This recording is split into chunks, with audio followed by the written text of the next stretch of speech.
فترى الذين في قلوبهم مرض يسارعون فيهم يقولون نخشى أن تصيبنا دائرة فعسى الله أن يأتي بالفتح أو أمر من عنده فيصبحوا على ما أسروا في أنفسهم نادمين ويقول الذين آمنوا أهؤلاء الذين أقسموا بالله جهد أيمانهم إنهم لمعكم حبطت أعمالهم فأصبحوا خاسرين يا أيها الذين آمنوا من يرتد منكم عن دينه فسوف يأتي الله بقوم يحبهم ويحبونه أذلة على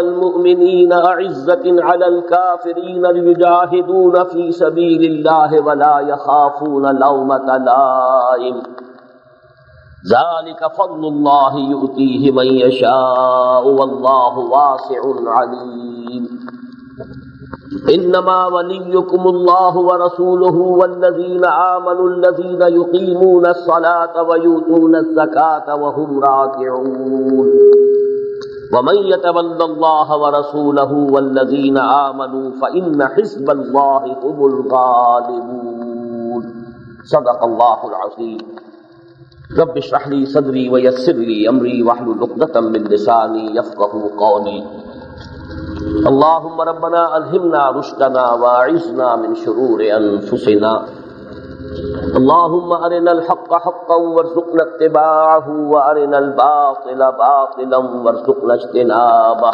اللهم وفقنا لما تحب وترضى آمین یا رب العالمین۔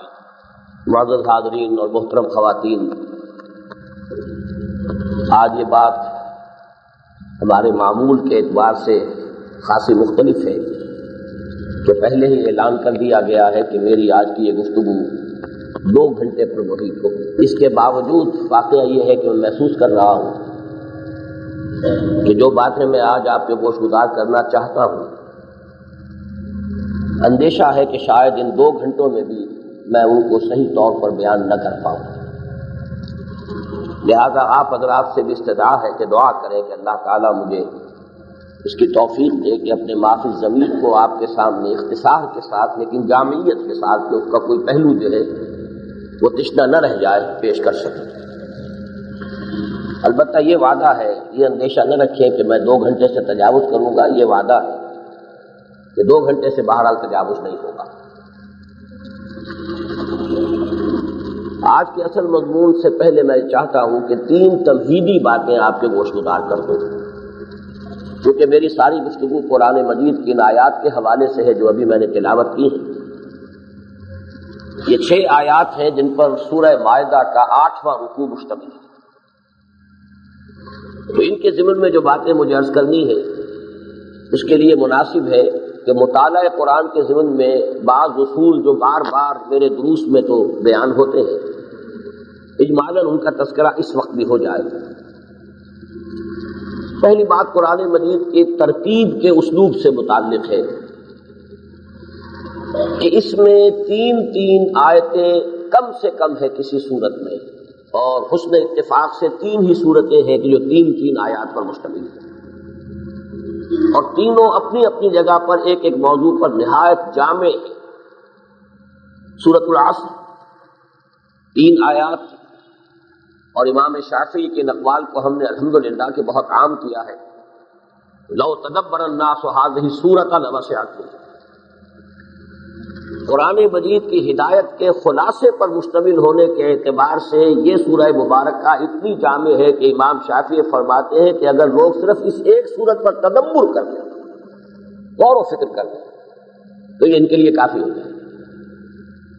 ایک دوسرا قول ان کا اور بھی ہے جو میں نے نقل کیا ہے اپنے اس کتابچے میں، سورۃ العصر پر جو میرا کتابچہ ہے راہ نجات کے عنوان سے، لو لم ينزل من القرآن سواها لکفت الناس، اگر قرآن میں سوائے اس ایک سورت کے اور کچھ نازل نہ ہوتا تب بھی یہ لوگوں کی ہدایت کے لیے کافی ہے۔ اور 3 آیتیں، والعصر ان الانسان لفی خسر الا الذین آمنوا وعملوا الصالحات وتواصوا بالحق وتواصوا بالصبر۔ اسی طرح حضور صلی اللہ علیہ وسلم کا جو مقام اور مرتبہ ہے اللہ کی نگاہ میں، اور آپ کے دشمنوں کا جو انجام ہونے والا تھا، اس کے اعتبار سے سورۃ الکوثر مختصر ترین سورت، جامع ترین سورت، انا اعطیناک الکوثر فصل لربک وانحر ان شانئک هو الابتر۔ پھر حضور کو جو مشن تفویض کیا گیا تھا، اعلاء کلمت اللہ، اقامت دین، تکبیر رب، غلبہ دین، اس کے لیے جو پیشن گوئی جامع ترین ہے وہ سورۃ النصر۔ یہ کام ہو کر رہے گا، دین کا غلبہ ہو کر رہے گا۔ اذا جاء نصر اللہ والفتح ورأیت الناس يدخلون فی دین اللہ افواجا فسبح بحمد ربک واستغفرہ انہ کان توابا۔ یہ تین ہی صورتیں ہیں، تین تین آیتوں پر مشتمل۔ البتہ یہ کہ غور کرنے سے معلوم ہوتا ہے کہ جو طویل صورتیں ہیں قرآن حکیم کی، اس میں بھی تین تین آیتوں کے مجموعے بہت سے مقامات پر آئے جو نہایت جامع ہیں۔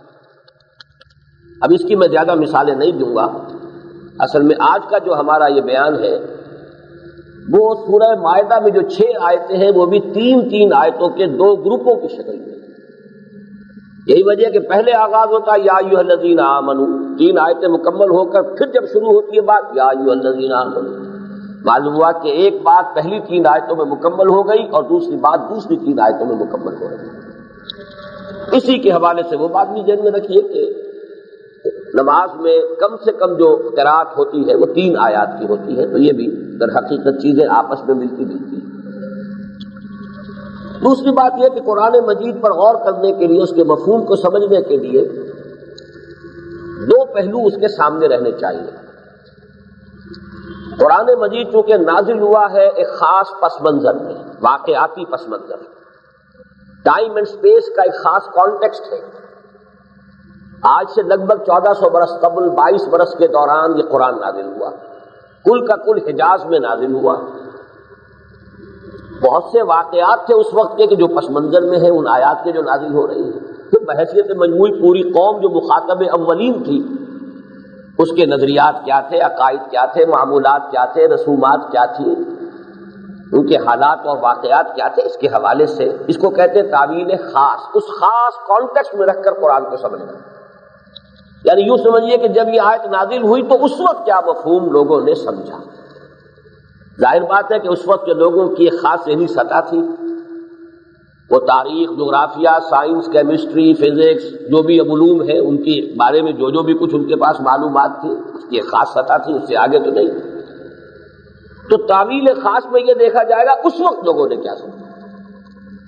البتہ یہ ہے کہ چونکہ یہ تو ہمیشہ کے لیے ہدایت بن کر نازل ہوا ہے، تو وہ تعویل عام ہوگی، جس کے لیے کہ مفسرین نے یہ بڑا پیارا جملہ دیا ہے اصول کے طور پر، یعنی اعتبار لعموم اللفظ لا لخصوص السبب۔ کوئی خاص سبب نزول جو ہے وہ ہے اصل فیصلہ کن نہیں ہے، بلکہ جو عموم الفاظ ہے اس سے ہم جنرلائز کریں گے، انفر کریں گے، نتائج نکالیں گے۔ اس لیے کہ یہ ہدایت نامہ تو ابدی ہے تا قیام قیامت، یہی تو ہے۔ بڑے سے بڑے ذہین اور فطین اور فلسفی انسان کے لیے بھی اسی میں ہدایت ہے اور عوام الناس کے لیے بھی اسی میں ہدایت ہے۔ تو اس کو بھی ذہن میں رکھیے ہمیشہ کہ تعویل خاص، تعویل عام، یہ دونوں ضروری ہیں۔ بالکل تعویل خاص سے اپنا تعلق منقطع کر لینا، اس میں بھی اندیشہ ہے کہ آدمی کہیں بہت دور نہ نکل جائے۔ میں نے ابھی حال ہی میں کراچی میں تقریر کی تھی اسی موضوع پر، تو ایک مثال سامنے آئی کہ جیسے اگر کسی وجہ سے کوئی شخص جو ہے کسی بحری جہاز کا کوئی کنڈا پکڑ کر ویسے کسی دوسرے ہاتھ سے وہ کوئی چیز پکڑنا چاہ رہا ہے، تو ایک ہاتھ تو فری ہوگا، لیکن ایک ہاتھ جس سے کہ اس نے کنڈا پکڑا ہوا ہے، اس کی جان اور اس کی حفاظت اور عافیت اس میں ہے کہ یہ ہاتھ جو ہے اس سے یہ کنڈا چھوٹنے نہ پائے۔ اس کو پکڑے رکھے، پھر اس ہاتھ سے جو بھی جہاں پہ ہاتھ مار سکتا ہو وہ کرے۔ تو تعویل خاص کے کنڈے پر ہاتھ رہنا چاہیے۔ فقد استمسک بالعروۃ الوثقی، یہ تو در حقیقت آپ کو محفوظ رکھے گا کہ کہیں کوئی لہر جو ہے جذباتی لہر یا حالات کی لہر آپ کو دور ہی نہ لے جائے۔ ضل ضلالا بعیدا، کنڈا پکڑے رکھو، پھر یہ کہ اس ہاتھ سے ادھر ادھر جو بھی ہے جہاں تک رسائی ہو سکے، جو بھی علم اور معرفت کی چیزیں حاصل کر سکتے ہو کرو۔ تیسری بات یہ کہ جو اکثر لوگوں کو اشتباہ پیش آ جاتا ہے قرآن مجید کے مطالعے یا تدبر کے ذہن میں، کہ کسی نے کوئی بات ایسی کہہ دی جو پہلے مفسرین نے نہیں کہی تھی، اس سے طبیعت اپراتی ہے کہ یہ بات آخر ایسی بات تھی تو ہمارے اسلاف سے کیسے، ان کی نگاہوں سے کیسے اوجھل رہی، کیسے بخشی رہی، اس میں بھی سمجھ لینا چاہیے کہ ایک ہے قرآن مجید کا وہ عملی حصہ جس پر کہ شریعت کا دار و مدار ہے، یہ حلال، یہ حرام، یہ جائز، یہ ناجائز، یہ فرض، یہ واجب، ان چیزوں کے اعتبار سے تو پیچھے کی طرف جانا چاہیے، دوڑ پیچھے کی طرف ہے گردش ایام کی، اسلاف کی طرف، بلکہ اسلاف بھی قریبی زمانے کے اسلاف نہیں، ان سے بھی پچھلے اسلاف، یہاں تک کہ اپنے آپ کو محمد الرسول اللہ والذین معہ ان کے قدموں میں پہنچا دیا، جیسے کہ حضور نے فرمایا ما انا علیہ واصحابی، عمل کا پہلو وہاں ہوگا، اللہ کے رسول اور ان کے صحابہ، ان کے طرز عمل کا۔ لیکن جہاں تک علم، حکمت، سائنس، علوم، فلسفہ، اس کے اعتبار سے جو باتیں ہیں تو آگے سے آگے چلیے، اور اس میں کوئی اپرانا نہیں چاہیے کہ یہ بات پہلوں نے نہیں کہی، پہلوں کی معلومات بڑی محدود تھیں، علم فلکیات بھی ابھی محدود تھا، اور دوسرے علوم جو ہے وہ بہت محدود تھے، سائنس انہیں کہاں بھی معلوم تھی، اسی طریقے سے تاریخی معلومات ابھی کہاں تھیں، ایکسکیویشنز ابھی کہاں ہوئے تھے۔ ہمارے سابق مفسرین بیچارے مجبور ہیں کہ ذوالقرنین کے بارے میں زیادہ سے زیادہ انہوں نے قیاس کے گھوڑے دوڑائے تو سکندر اعظم تک پہنچ گئے، اور کہاں تک جائیں، حالانکہ کہاں سکندر اعظم کی شخصیت، کہاں ذوالقرنین کا کردار جو سورہ کہف میں آیا۔ یہ تو ظاہر بات ہے کہ پھر جب کہ اب اس صدی میں ہوئی ہے، وہ کھدائی ہوئی ہے استخر کے مقام کی، اور وہاں سے پھر جو کچھ برآمد ہوا ہے کہ وہ جو ایران کی عظمت کا آغاز کرنے والا شخص تھا سائرس یا کیخورس، وہ ہے جس پر کہ ذوالقرنین کا پورا پورا جو کردار ہے وہ منطبق ہوتا ہے، اور اس کا وہ مجسمہ بھی برآمد ہو گیا جس کے تاج میں 2 سینگ لگے ہوئے، اس لیے کہ اس سے پہلے ایران 2 علیحدہ علیحدہ ملک تھے، پارس اور میڈیا، ان دونوں کو جمع کر کے ایک عظیم مملکت کی بنیاد رکھی، تو اس نے اپنے تاج کے اندر 2 سینگ لگا لیے کہ 2 ملکوں کو میں نے جمع کیا، یہ کیخورس تھے۔ اب یہ تو سب سے پہلے مولانا ابوالکلام آزاد نے بات کی، اور ان کا کوئی کمال نہیں ہے، اس لیے کہ اب کھدائی ہو گئی، اسی مقام پر پھر شہنشاہ ایران جو تھے سابق، انہوں نے پھر اپنا 2.5 سالہ جشن منایا تھا، 2500 سالہ، کہ کیخورس کی عظمت کو اب دوبارہ وہ حاصل کرنے کی لیے کمر کس رہے تھے۔ تو اس حوالے سے جان لیجئے کہ حضور کی حدیث بھی ہے لا تنقضی عجائبہ، قرآن کے عجائب کبھی ختم نہیں ہوتے۔ یہ نہیں کہ امام راضی جو ہے وہ ایگزہاسٹ کر چکے قرآن کو کہ بس جو کچھ تھا وہ برآمد کر لیا، یا کوئی اور شخص، فار دیٹ میٹر کوئی امام راضی، کوئی بھی ہو، کسے باشد، لا تنقضی عجائب، حضور نے فرمایا اس قرآن کے عجائب کبھی ختم ہی نہیں ہوتے، ولا یشبع منہ العلماء، اہل علم کبھی اس سے سیری نہ محسوس کر سکیں گے کہ بس اب پیٹ بھر گیا، بلکہ ان کے علم کی پیاس میں اضافہ ہوتا چلا جائے گا، پوری عمریں لگائیں گے اور نئے نئے چیزیں ان کے سامنے آئیں گی۔ اسی میں ایک واقعہ بہت اہم ہے امام شافعی کا، چونکہ جو ہمارے ہاں ایک بہت بڑا علم ہے اصول فقہ کا، اس کے بانی امام شافعی ہے، کتاب الام جو ہے ان کی، وہ در حقیقت اس موضوع پر پہلی کتاب ہے۔ تو انہیں اصل میں درکار تھی کہ قرآن مجید سے سند، کہ اجماع کو ہم کیسے قرآن سے کیسے ثابت کریں۔ کہتے یہ کہ 300 مرتبہ میں نے قرآن اول سے آخر تک پڑھا ہے، مجھے سند نہیں ملی۔ یعنی شریعت اسلامی کی 2 بنیادیں تو اظہر من الشمس ہیں، کتاب اللہ اور سنت رسول صلی اللہ علیہ وسلم۔ آگے اجماع کے لیے قرآن سے بھی تو سند ملنی چاہیے تھا، اس کے لیے سند نہیں ملی۔ 301ویں مرتبہ اچانک سورہ نساء کی اس آیت پر آ کر ٹک گئے کہ یہ ہے وَيَتَّبِعْ غَيْرَ سَبِيلِ الْمُؤْمِنِينَ نُوَلِّهِ مَا تَوَلَّىٰ وَنُصْلِهِ جَهَنَّمَ، گویا کہ اہل ایمان کا راستہ یہ بھی ایک سند ہے، اس کو بھی قرآن مجید نے ایک حیثیت دی ہے، اور یہی ہے جس کا نام ایمان ہے۔ جو شخص بھی مسلمانوں کے اہل ایمان کے مجموعی راستے سے ہٹ کر کسی طرف کو جائے گا تو ہم اس کو اسی کے رحم و کرم پر چھوڑ دیں گے جس کو اس نے اختیار کیا ہوگا، پھر جہنم میں پہنچا دیں گے۔ تو معلوم ہوا یتبع غیر سبیل المومنین، سبیل المومنین جو ہے اہل ایمان کا راستہ، گویا کہ یہ بھی اپنی جگہ پر، جیسے کہ حدیث میں پھر حضور نے فرمایا کہ میری امت کبھی گمراہی پر جمع نہیں ہوگی۔ اگر کسی چیز پر اجماع ہو جائے گا، اس میں ظاہر بات ہے پھر تفصیلی مباحث کا وقت نہیں ہے، اجماع عوام کا نہیں، علماء کا مراد ہوگا، اصحاب فن کا، جاننے والوں کا، لیکن جس چیز پر اجماع ہو جائے گا وہ گمراہی نہیں ہوگی۔ تو امام راضی کہتے ہیں کہ اس کے بعد میرا انشراح ہو گیا کہ واقعتاً قرآن سے بھی اس اجماع کے لیے سبب ہے۔ یہ 3 میں نے چند باتیں، ویسے بھی یہ موتی ہے قرآن مجید کے مطالعے کے ضمن میں، یہ 3 باتیں جو ہے علم کے حکمت کی، یہ کلیدیں ہیں، کنجیاں ہیں، کیونکہ جو کچھ میں نے آج عرض کرنا ہے اس میں یہ سمجھ لیجئے کہ 3 آیتوں کے یہ 2 مجموعے نہایت جامع ہیں، پہلا مجموعہ اس میں جو بھی اس وقت کے حالات تھے اس کے حوالے سے کیا سمجھا گیا، آج کے حوالے سے میرے نزدیک تو بلکہ مجھے تو ایسا محسوس ہوتا ہے جو میں بعد میں تفصیل سے عرض کروں گا کہ اس آیت میں جو اصل حکم ہے در حقیقت اس کا اطلاق ہی آج کے دور پر ہو رہا ہے۔ یہ آج ہی کے عالمی حالات اور خاص طور پر جو بھی عیسائیوں اور یہودیوں اور مسلمانوں کے مابین معاملہ ہے اس پر جس درجے یہ آیت آج منطبق ہو رہی ہے اس سے پہلے کبھی منطبق نہیں تھی۔ اس پہلو سے میں اس توجہ کو مرکوز کرنا چاہتا ہوں ان آیات پر۔ اس طرح دوسری آیات کا 3 آیات جو ہے اس کا خاص فوکس ہے پاکستان کو جو اس وقت حالات درپیش ہیں اور ایک موقع جو اللہ نے اسے عطا کیا ہے احیاء اسلام کا اور نظام خلافت کے احیاء کا، اگر اس نے اسے ضائع کر دیا، اس سے فائدہ نہ اٹھایا تو پھر جو تحدید اور تنبیہ ہے کہ تمہیں ہٹا کر کسی اور قوم کو لے آئیں گے، جس درجے یہ 3 آیات جو دوسری ہے ان کا انطباق آج ہم پر ہو رہا ہے شاید اس سے پہلے تاریخ میں مجموعی طور پر کسی اور پر نہ ہو۔ اسی حوالے سے میں ان دونوں مجموعوں پر گفتگو کروں گا۔ البتہ دوسرا مجموعہ جو ہے اس میں ایک اور اضافی جو ہمارے لیے ہدایت و رہنمائی ہے وہ یہ ہے کہ اس میں کچھ اوصاف، 3 اوصاف کے 2 اوصاف کے 3 جوڑے، یہ بھی 3 بات، یہاں پہ 3 کا حرف لفظ جو ہے 3 کا ہندسہ کو بہت ہے اہم قرآن کے اعتبار سے، تو 3 جوڑے، 2 اوصاف کے 3 جوڑے، جو لوگ بھی اس کے لیے پہلے سے کمر کسے ہوئے ہیں یا اب کمر کس لیں کہ پاکستان کو خلافت کے نظام کا گہوارہ بنایا جائے، اقامت دین کے لیے اس میں جد و جہد کی جائے، انہیں یہ 2 اوصاف کے 3 جوڑے اپنے اندر پیدا کرنے چاہیے۔ اگر یہ نہیں کریں گے تو کامیابی نہیں ہوگی۔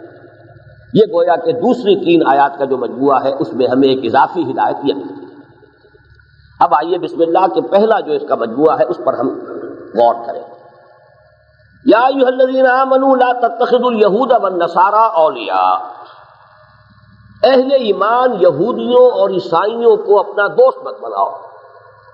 یہاں ذرا لفظ نوٹ کر لیجئے، اولیاء ولی کی جمع ہے، اور ولی کہتے ہیں ایسی دوستی کو جس میں باہمی حمایت ہو، پشت پناہی ہو، ایک دوسرے پر اعتماد ہو، ولایت باہمی جو ہے ان کو ولی مت بناؤ۔ اور مراسم ہو سکتے ہیں، کاروباری لین دین کے معاملات، یہ چیزیں جو ہے ہو سکتی ہے، لیکن یہ ولایت جس شے کا نام ہے، دوستی، جگری محبت، حمایت باہمی، یہ در حقیقت اس کے بارے میں حکم دی لا تتخذوا اليہود والنصارى اولیاء۔ پہلی بات تو یہ ہے کہ قرآن مجید نے اور دوسرے بہت سے مقامات پر یہ حکم عمومیت کے ساتھ تمام کفار کے لیے دیا ہے۔ یہ تو ایمان کا تقاضا ہے کہ کفار کے ساتھ آپ کا رشتہ ولایت نہ ہو، لیکن یہاں خاص طور پر یہود و نصارہ کو جو نمایاں کیا گیا تو اس کا کوئی سبب ہے۔ باقی بہت سے مقامات ہیں جس میں کافروں کو اپنا دوست مت بناؤ، ان کے ساتھ کوئی رشتہ ولایت تمہارا نہ ہو، ان کے ساتھ کوئی تمہاری دوستی نہ ہو، کوئی قلبی محبت نہ ہو۔ یہ تو قرآن مجید کا عام مضمون ہے، اور ظاہر بات ہے کہ جب یہ آیات نازل ہوئی ہیں ابھی مشرکین بھی عرب میں تھے، دندناتے پھر رہے تھے۔ ابھی وہ آخری غلبہ جو ہے کہ جس کے بعد خاتمہ ہوا ہے شرک کا جزیرہ نما عرب سے، وہ دور تو نہیں آیا تھا۔ اس حوالے سے اس عموم کے پس منظر میں اس خصوص کا سبب کیا ہے؟ چنانچہ خود اسی سورہ مبارکہ کی آیت نمبر 57 جو ہے 9 رکوع کی پہلی آیت جو ہے اس میں پھر کفار کے لفظ کا اضافہ کر دیا گیا، اہل کتاب اور کافروں دونوں کے بارے میں روکا گیا، یعنی وہاں پر اس سے مراد ہوں گے مشرکین عرب کہ ان سے وہ دلی دوستی کا رشتہ استوار مت کرو۔ لیکن اس آیت میں خاص طور پر یا ایھا الذین آمنوا لا تتخذوا اليہود والنصارى اولیاء کیوں کہا گیا؟ اس کے 2 اسباب۔ پہلا سبب جو ہے وہ تو یہ ہے کہ چونکہ مسلمانوں اور یہودیوں اور عیسائیوں کے مابین ایک قرب ہے باقی تمام لوگوں کی نسبت سے، بہرحال حضرت ابراہیم کے ماننے والے، اسی لیے کہا جاتا ہے کہ یہ ابراہیمی مذاہب ہے 3، یہودیت، عیسائیت اور اسلام۔ اہل کتاب ہے عیسائی اور یہودی، یہ جو قرب ہوتی ہے کا معاملہ ہوتا ہے، جو شراکت جسے کہتے ہیں پنجاب میں شریکہ، وہی دشمنی زیادہ ہوتی ہے۔ اگر کہیں کا دور کا معاملہ ہے تو اس سے اتنا زیادہ اندیشے نہیں ہوتے، جتنا قرب ہوگا اندیشہ اسی سے زیادہ ہوگا۔ اس حوالے سے چونکہ اگرچہ شرعی اعتبار سے آپ دیکھیے کہ باقی کافروں کے مقابلے میں ان کے معاملے کو ہلکا رکھا گیا، ان کے ہاں کا ذبیحہ ہم کھا سکتے ہیں، یہودیوں کا عیسائیوں کا ذبیحہ ہونا شرط ہے۔ اسی طریقے سے ان کی خواتین سے مسلمانوں کو شادی کرنے کی اجازت ہے، جبکہ اور کسی سے نہیں۔ تو شرعی احکام کے اعتبار سے تو معاملہ وہاں پر نرم ہے، یہاں پر انہیں خاص طور پر جو ہے نمایاں کیا گیا کہ ان کے ساتھ کوئی دوستی کا، محبت کا، ولایت کا رشتہ نہ رکھنا. یا ایھا الذین آمنوا لا تتخذوا اليہود والنصارى اولیاء. اور خاص طور پر اس کا تعلق جو ہے اس آیت کے دوسرے ٹکڑے سے ہے جو ابھی میں آپ کو بعد میں سنانے والا ہوں. فرمایا یا ایھا الذین آمنوا لا تتخذوا اليہود والنصارى اولیاء بعضهم اولیاء بعض. یہ ایک دوسرے کے ولی ہیں، ایک دوسرے کے دوست ہیں، ایک دوسرے کے حمایتی ہیں، ایک دوسرے کے مددگار ہیں، ایک دوسرے کے پشت پناہ ہیں. اصل میں یہ ٹکڑا ہے اس آیت مبارکہ کا، اس کے بارے میں اب یہ عرض کر رہا ہوں کہ شاید پہلے کسی نے یہ بات نہیں کہی ہے، اسی لیے میں نے تمہید میں وہ بات عرض کر دی تھی. اس سے اوپرائیے نہیں، لا تنقضی عجائب. یہاں تک کہ خود میرے سامنے یہ بات اچانک آئی، تقریباً سوا ماہ قبل عید الفطر سے جو اگلا جمعہ آیا ہے اس میں میں تقریر کر رہا تھا.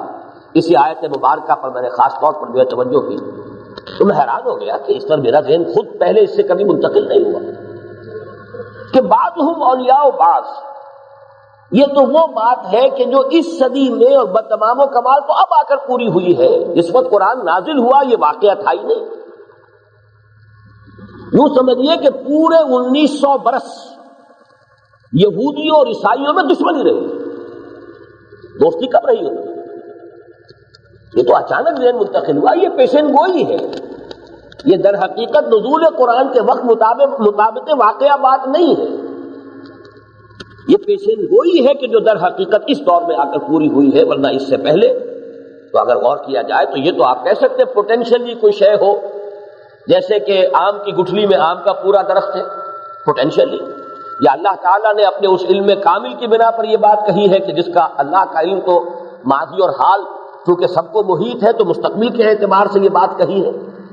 بعضهم اولیاء بعض، تو اللہ تعالیٰ کا فرمانا تو اپنی جگہ درست ہو گیا، لیکن واقعاتی اعتبار سے غور کیا جائے تو بات سامنے یہ آتی ہے کہ پورے 1900 برس تک، یعنی قرآن مجید کے نزول سے 600 برس قبل اور قرآن مجید کے نزول سے 1300 برس بعد تک ان دونوں میں کہیں کوئی دوستی نہیں تھی، کہیں آپس میں ولایت باہمی نہیں تھی، کہیں ایک دوسرے کی پشت پناہی نہیں تھی، کوئی ان کے درمیان یہ رشتہ نہیں تھا.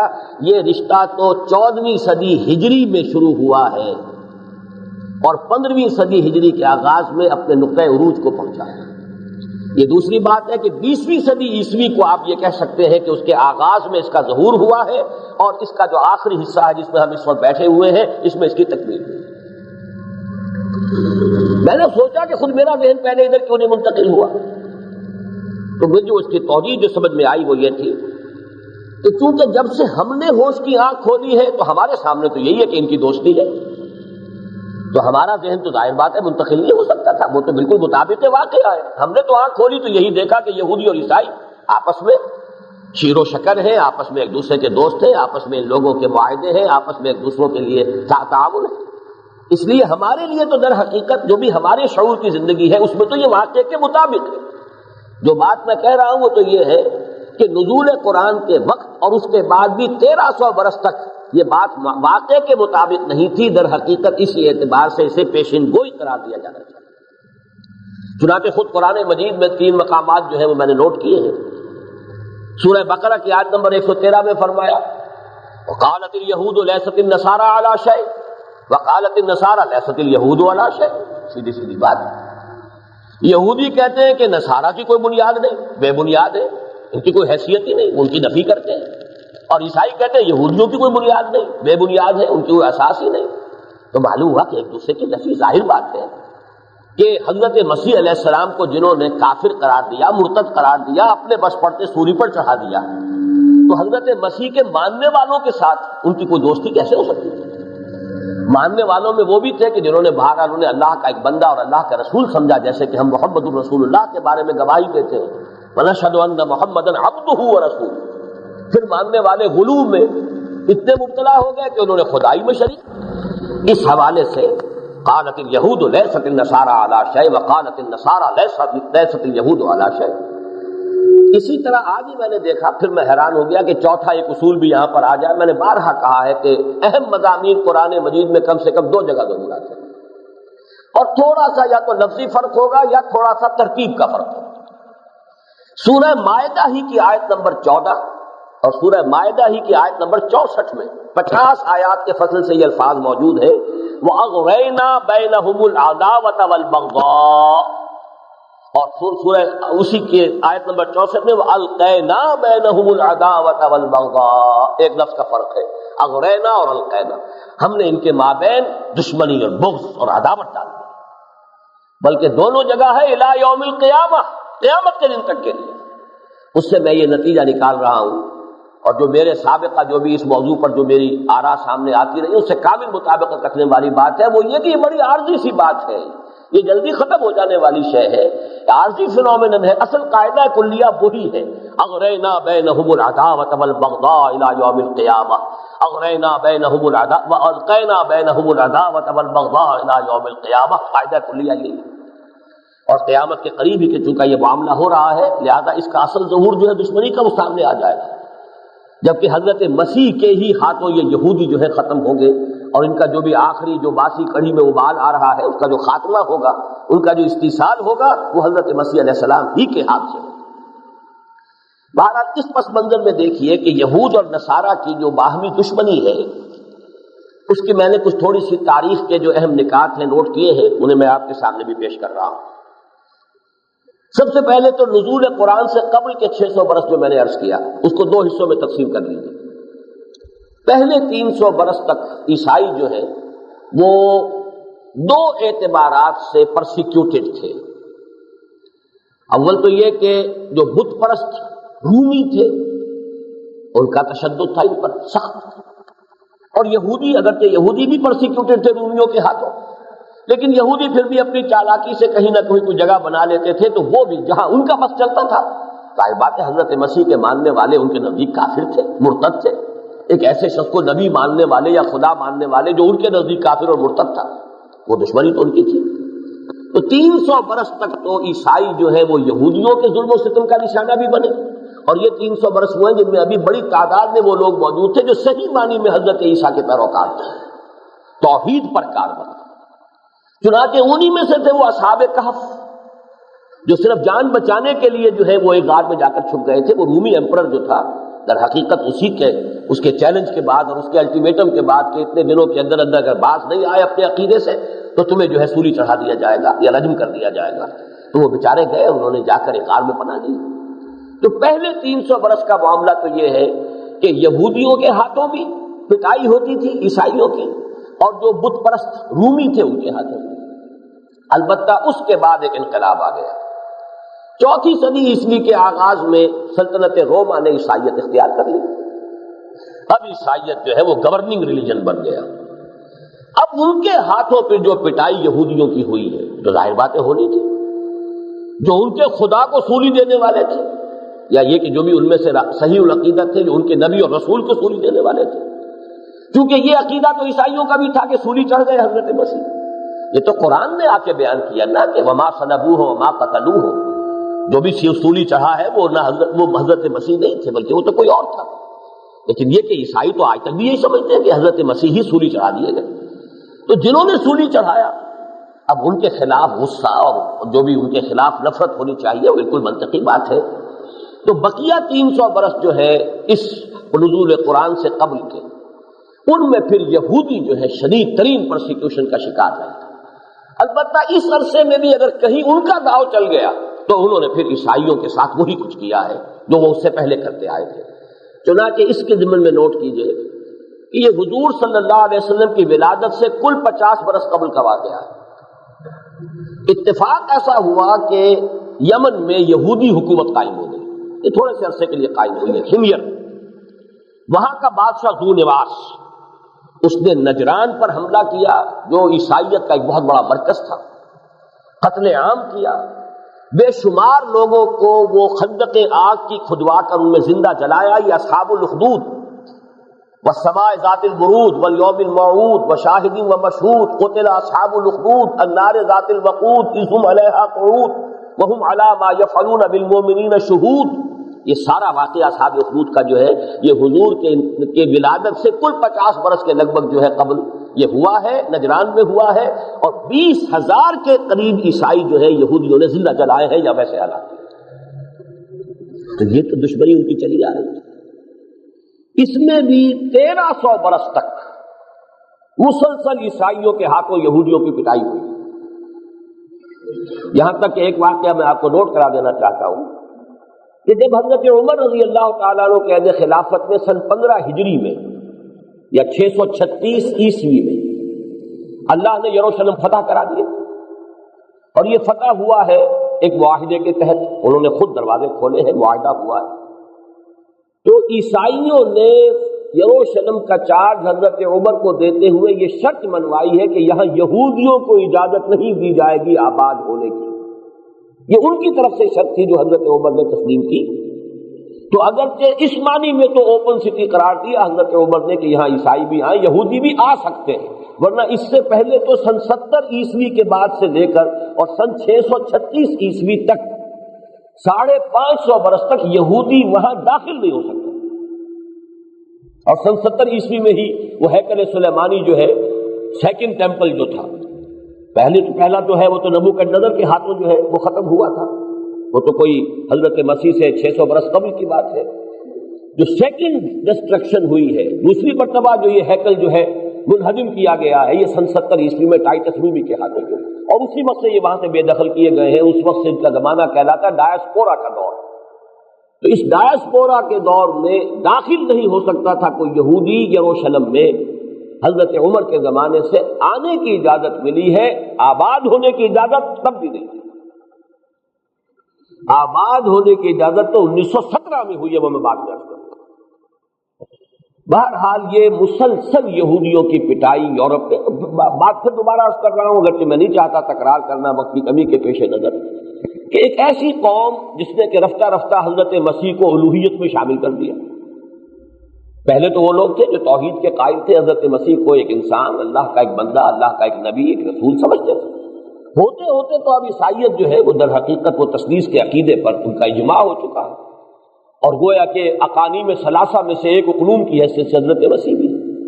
تو جس قوم نے ان کو مرتد قرار دیا تھا، واجب القتل قرار دیا تھا، سولی پر چڑھوایا تھا، ان کے ساتھ دوستی کا کیا سوال؟ دشمنی، نفرت ان کے خلاف، یہ تو اس کا منطقی نتیجہ ہے۔ اس میں البتہ رفتہ رفتہ ایک بڑی یوں سمجھیے کہ ہوشیاری کے ساتھ یہودیوں نے ایک راستہ پیدا کیا یورپ کے عیسائیوں کے دلوں کو کچھ نرم کرنے کے لیے، یا یوں کہیے کہ ان کے اوپر قابض ہونے کے لیے۔ اور بڑی حیرت ناک بات ہے، اس کو میں چاہتا ہوں اچھی طرح آپ سمجھ لیں تاریخ کے حوالے سے۔ جب مسلمانوں نے حملہ کیا ہے اسپین پر 712 عیسوی 93 ہجری میں، یہودیوں نے مدد کی مسلمانوں کی، کیونکہ دشمن کا دشمن دوست ہوتا ہے۔ ہسپانیہ خاص طور پر شدید پرسیکیوشن کا علاقہ تھا یہودیوں کے لیے، اور ویسے پورا یورپ تھا۔ انہوں نے جب مسلمان حملہ آور داخل تو مدد کی، نتیجہ کیا نکلا کہ ہسپانیہ جو ہے پھر مسلم اسپین، خود ان کے کہنے کے مطابق، اب ظاہر بات ہے یہ محسن تھے، انہوں نے مدد کی تھی فتح کرنے میں، تو یہ پریولیجڈ لوگ رہے، وہاں مراعات یافتہ رہے، انہیں جو سہولتیں حاصل ہوئیں، انہیں جو براعت حاصل ہوئی، اسے یہ یہودی مانتے ہیں کہ ہمارے ڈایاسپورا کا گولڈن پیریڈ مسلم اسپین ہے۔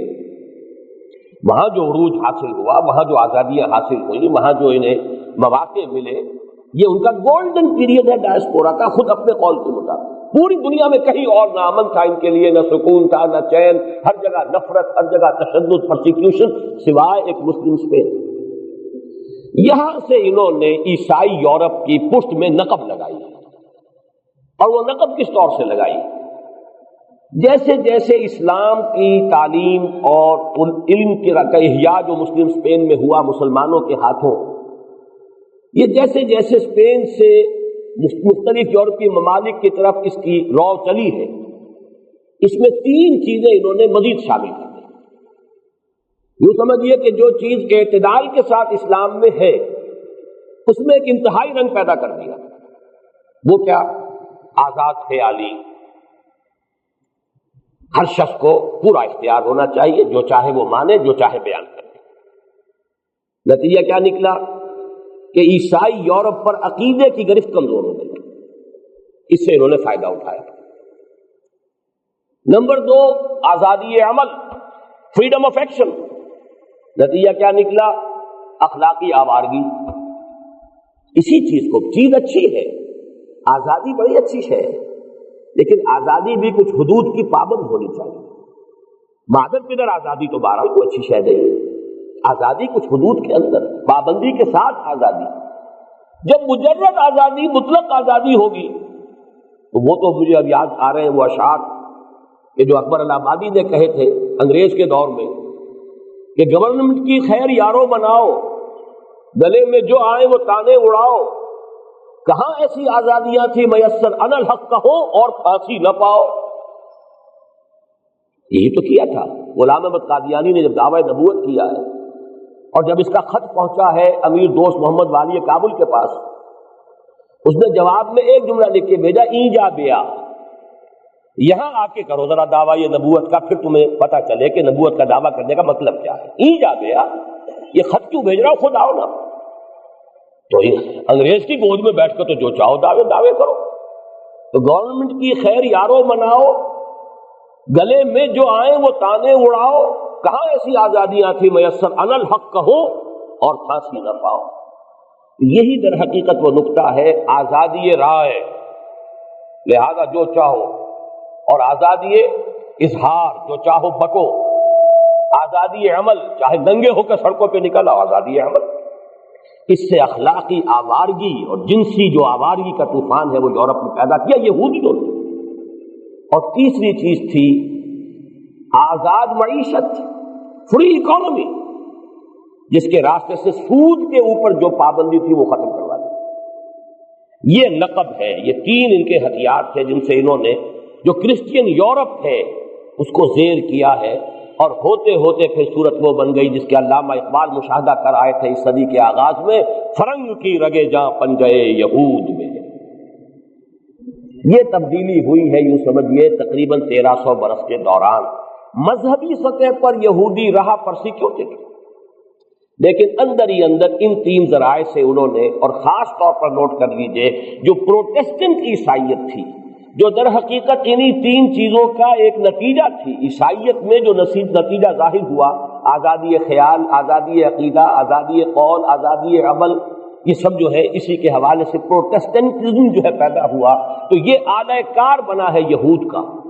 اور آج ویسٹ جو ہے وائٹ اینگلو سیکسن پروٹیسٹنٹ، وہ سب سے زیادہ آلہ کار ہے یہودیوں کے، جن کا سرغنہ یا سر خیل اس صدی کے آغاز میں برطانیہ تھا، اور جن کا سرغنہ اور سر خیل اس وقت امریکہ.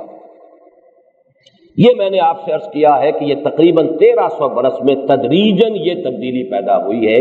لیکن اس کی تکمیل جو ہوئی ہے، بلکہ اس میں میں اعلان کر یہ بھی وضاحت کر دوں کہ اس 14ویں صدی ہجری میں اور 20ویں صدی عیسوی کے آغاز سے تدریجاً لینڈ مارکس کیا ہے اس کے. 1917 اعلان بالفور، یعنی سن 70 عیسوی کے بعد 1917 میں اعلان بالفور کے ذریعے سے جو برطانیہ کے ذریعے ہوا، انہیں حق دے دیا گیا they can settle in Palestine, اب آباد ہو سکتے ہیں. وہی عیسائی کہ جنہوں نے حضرت عمر کے سامنے یہ شرط رکھی تھی کہ انہیں یہاں آباد ہونے کا حق نہیں ملے گا، زیادہ سے زیادہ یہاں آنے کی اجازت ہو جائے گی، آباد ہونے کا نہیں. 1917 میں بالفور ڈیکلریشن کے ذریعے سے تسلیم کر لیا گیا they have a right to settle in Palestine. اب یہ گھسے اور اپنی دولت کے بل پر انہوں نے وہاں زمینیں خریدی، رقبے خریدے، غریب جو پہلے فلسطینی مسلمان تھے انہیں بے دخل کیا. وہ جو روایت ہے کہ اونٹ جو ہے جب داخل ہو جاتا ہے بدو کے خیمے میں تو پھر اونٹ اندر ہوتا ہے، بدو باہر ہوتا ہے. وہ حال ہوا فلسطینیوں کا 1917 میں پہلی مرتبہ اس کا آغاز ہوا.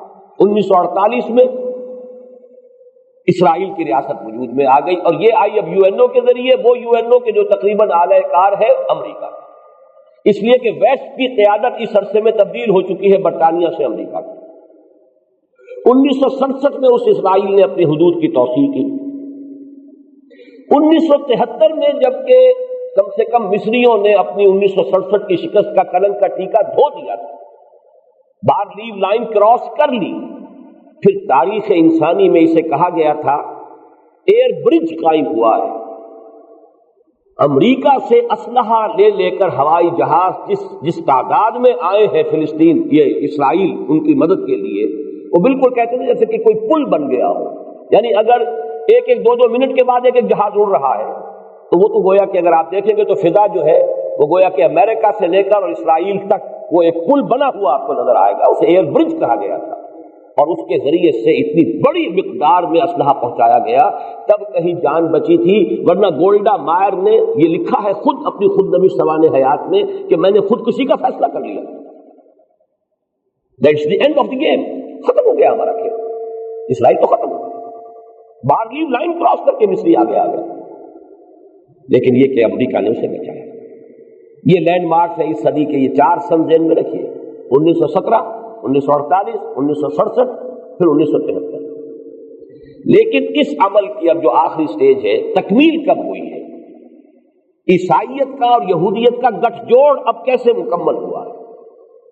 اب تک جو ہے سارا ان کا عمل دخل جو تھا، تسلط جو تھا، وہ صرف پروٹیسٹنٹس پر تھا. بڑی عیسائیت کیتھولک عیسائیت ہے، زیادہ بڑی تعداد جو ہے 2.25 ارب اس وقت عیسائی دنیا میں ہے، جن میں 90 کروڑ کیتھولکس، گویا کہ آدھے سے زیادہ. کیتھولکس ابھی تک ان کے دشمن تھے، بلکہ ان کے عوام کے اندر اب بھی دشمنی پائی جاتی ہے. لیکن یہ کہ آخر کار انہوں نے جادو وہ جو سر چڑھ کر بولے، یہ حال ہی کے واقعات ہیں، یہ تو آپ لوگوں کے اپنے بھی یادداشت میں ہوں گے کس طریقے سے انہوں نے رام کیا ہے کیتھولسزم کو.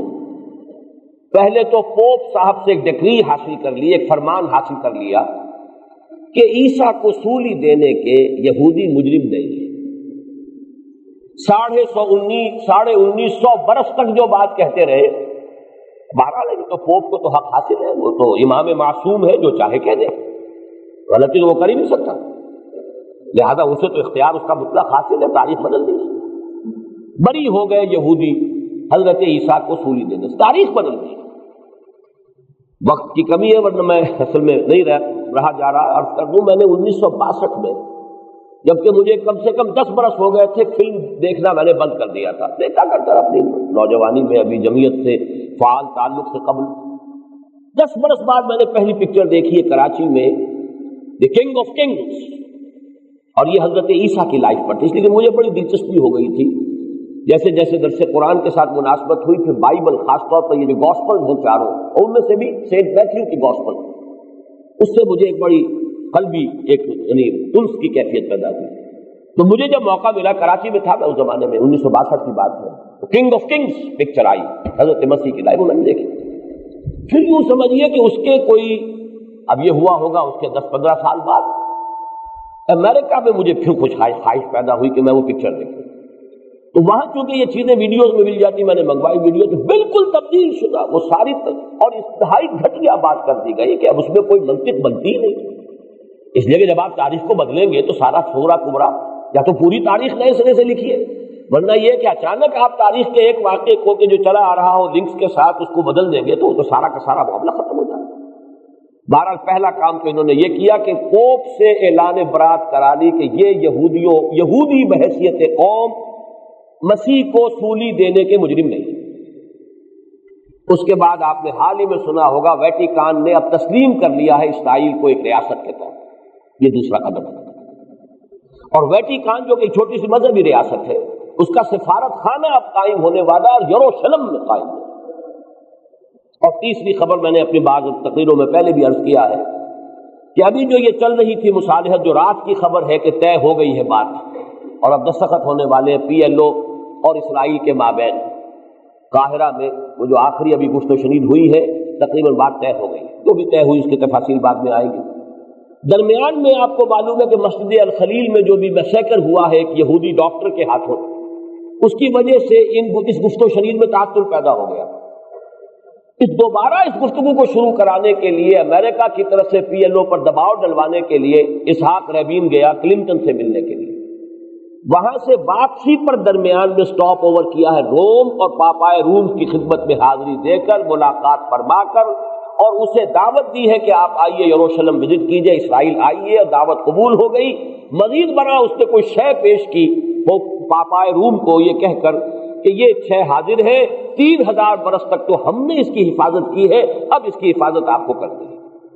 بس میں مس یہ کر گیا تھا BBC کے پروگرام میں اس وقت کہ وہ شے کیا تھی، ابھی تک میں معلوم نہیں کر سکا کیا چیز دی ہے۔ 3000 سال تک تو ہم نے حفاظت کی ہے اس کی، اب اس کی حفاظت آپ کے ذمے ہے۔ یوں سمجھیے کہ یہ در حقیقت کلائمیکس ہے۔ اب پورا عالم عیسائیت اور یہودیت یہ بالکل یکجان دو قالب ہو چکے ہیں۔ گویا کہ یہ الفاظ بعضهم اولیاء بعض، آج جس طریقے سے یہ بات ایک حقیقت واقعی کا رنگ اور روپ جو ہے وہ اختیار کر کے دنیا میں سامنے آئی ہے، پچھلے 2000 برس تک یہ بات کبھی نہیں تھی، نزول قرآن کے وقت بھی نہیں تھی۔ گویا کہ یہ ایک پیشین گوئی تھی کہ جو آج پوری ہو رہی ہے، کہ ہم نے انقلاب چرخ گرداں یوں بھی دیکھے۔ یہ صورتحال در حقیقت تبدیل ہوئی ہے تدریجاً، اور آج اس نقطۂ رجوع کو پہنچی۔ اور اسی کے حوالے سے ذہن میں رکھیے، وہ میں نے پہلے اپنی بات تقاریر میں تذکرہ کیا ہے کہ ایک حواری یہ حضرت مسیح یوحنا، ان کے جو مکاشفات ہیں، جو نیو ٹیسٹمنٹ کی آخری کتاب ریویلیشن، اس میں ان کو کچھ مکاشفات ہیں، اللہ تعالیٰ نے کچھ انہیں چیزیں دکھائی ہیں کہ کیا کچھ حالات جو ہیں پیش آنے والے ہیں۔ تو ان میں جو ایک مکاشفہ ہے ان کا کہ قیامت کے قریب کے حالات و واقعات کے تذکرے میں ایک بہت خونخوار درندہ جس کے 7 سر ہے اور 10 اس کے سینگ ہیں، بہت خونخوار، اور اس پر ایک عورت سوار ہے جو بدکاری کا مجسمہ ہے۔ بین ہی یہ شکل بن چکی ہے عالم عیسائیت، وہ خونخوار درندہ جس کے کہ 7 سر ہیں، اب اللہ جانے یہ 7 ہے یا جو بھی ہو، ان کی تعبیر جو بھی کی جا سکتی ہے، اور پھر ان کے جو 10 ہارنز ہیں، 10 اس کے جو سینگ ہے، اس میں ممکن ہے کہ 10 ایٹمک پاورز وغیرہ، واللہ عالم یہ تو ہوگا، لیکن میں تو مکاشفے کا اس حوالے سے کہ سوار کون ہے، ایک عورت سوار ہے۔ وہ عورت ہے یہ اسرائیل کی ریاست، اور اس کو عورت جو دیکھا انہوں نے صحیح دیکھا، قرآن نے بھی یہی کہا۔ قرآن کا یہ کہنا ہے مسلمانوں یہ کبھی تم سے کھلے میدان میں جنگ نہیں کر سکیں گے، بالکل عورتوں کی طرح فصیلوں کے پیچھے سے یا چھتوں کے اوپر سے جو اینٹیں برسایا کرتی تھی کبھی دیہات میں، اب بھی اگر کہیں معاملہ ہوتا ہوگا تو یہی ہوتا ہے، مرد جو ہے وہ گلیوں میں لڑتے ہیں اور عورتیں اوپر سے جو ہے وہ اینٹیں برساتی ہیں، بالکل اسی طرح کا معاملہ ان کا رہا ہے۔ وہی کردار ہے کہ جو حضرت مسیح علیہ السلام کے ان حواری کو وہ نظر آیا اپنے مکاشفے میں، ایک عورت نہایت بدکار عورت ہے جو سوار ہے ایک نہایت خوخار درندے کے اوپر، جس درندے کے 7 سر ہے اور 10 سینگ ہے۔ یہ ہے وہ در حقیقت نیو ورلڈ آرڈر، اور اس کی یوں سمجھیے کہ روحانی سطح پر جو حقیقت، جو اس کی اصلیت ہے کہ جو اللہ کے ایک نیک بندے نے آج سے 1900 برس قبل دیکھی تھی۔ اب آئیے اس حوالے سے، یا ایھا الذین آمنوا لا تتخذوا اليہود والنصارى اولیاء بعضهم اولیاء بعض، ہمارے لیے تو یہ حکم کہ ان کے ساتھ بالکل دوستی نہ کرو۔ ویسے تو کفار سے دوستی نہیں ہو سکتی، ایمان کا تقاضا یہ ہے، دوستی صرف اللہ کے ساتھ، اس کے رسول کے ساتھ اور اہل ایمان کے ساتھ، تو یہ ایمان کا لازمی تقاضا۔ اس لیے اگلے گروپ میں یہ بات بہت تفصیل سے آئی ہے، جو 3 آیتیں جو ہیں جن کا مجموعہ دوسرا ہے، انما ولیکم اللہ ورسولہ والذین آمنوا الذین یقیمون الصلاۃ ویؤتون الزکاۃ وہم راکعون ومن یتول اللہ ورسولہ والذین آمنوا فإن حزب اللہ هم الغالبون۔ یہ تو شرط لازم ہے کہ تمہارا رشتہ ولایت، تمہاری دوستی، تمہاری محبت پہلے اللہ سے، پھر اس کے رسول سے، پھر صرف اہل ایمان سے۔ اگر اس معیار پر مسلمان پورے نہیں اتریں گے، اللہ کی مدد کبھی نہیں ملے گی اور غلبہ کبھی نہیں آئے گا۔ یہ 2 آیتیں دوسرے گروپ کی ہے جس کا کہ میں نے ابھی بیان کر دیا ہے۔ انما ولیکم اللہ ورسولہ والذین آمنوا الذین یقیمون الصلاۃ ویؤتون الزکاۃ وہم راکعون۔ اہل ایمان تمہارا ولی نمبر 1 اللہ ہے، ولی نمبر 2 اللہ کے رسول ہے، اور پھر باقی اہل ایمان بھی صرف نام کے اہل ایمان نہیں، الذین یقیمون الصلاۃ ویؤتون الزکاۃ، جو نماز قائم کریں، زکوٰۃ ادا کریں، اور زکوٰۃ ادا کریں جھک کر، وہم راکعون، اپنا احسان نہ سمجھے بلکہ یہ سمجھے کہ جس نے وہ زکوٰۃ قبول کی ہے اس نے مجھے میری ایک ذمہ داری سے بری کر دیا ہے، ان کا احسان مانے۔ وَمَن يَتَوَلَّ اللَّهَ وَرَسُولَهُ وَالَّذِينَ آمَنُوا فَإِنَّ حِزْبَ اللَّهِ هُمُ الْغَالِبُونَ۔ جو اس معیار پہ پورے اتر آئیں گے کہ جو دوستی رکھیں گے اللہ سے اور اس کے رسول سے اور اہل ایمان سے، تو یہ حزب اللہ غالب ہو کر رہے گی۔ اللہم ربنا اجعلنا منہم، اللہ تعالی ہمیں ان میں شامل فرمائے۔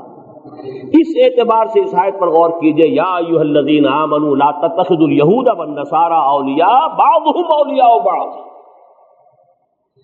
آگے فرمایا وَمَن يَتَوَلَّهُم مِّنكُمْ فَإِنَّهُ مِنْهُمْ.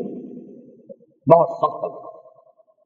جو کوئی بھی تم میں سے ان کے ساتھ دوستی کرے گا وہ انہی میں سے شمار ہوگا. یہ بالکل وہی بات ہے جو حضور نے فرمائی، جو میری سنت سے اعراض کرے گا فلیس منی، من رغب عن سنتی فلیس منی.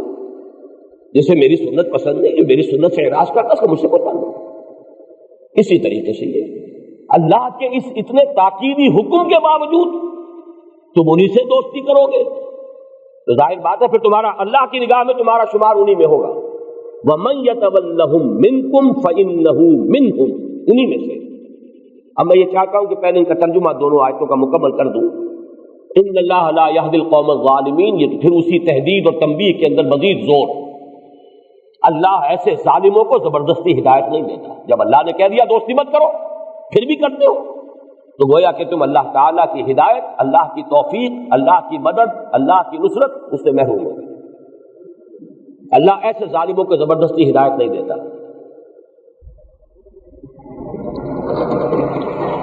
اس کے بعد فرمایا فَتَرَى الَّذِينَ فِي قُلُوبِهِم مَّرَضٌ يُسَارِعُونَ فِيهِمْ.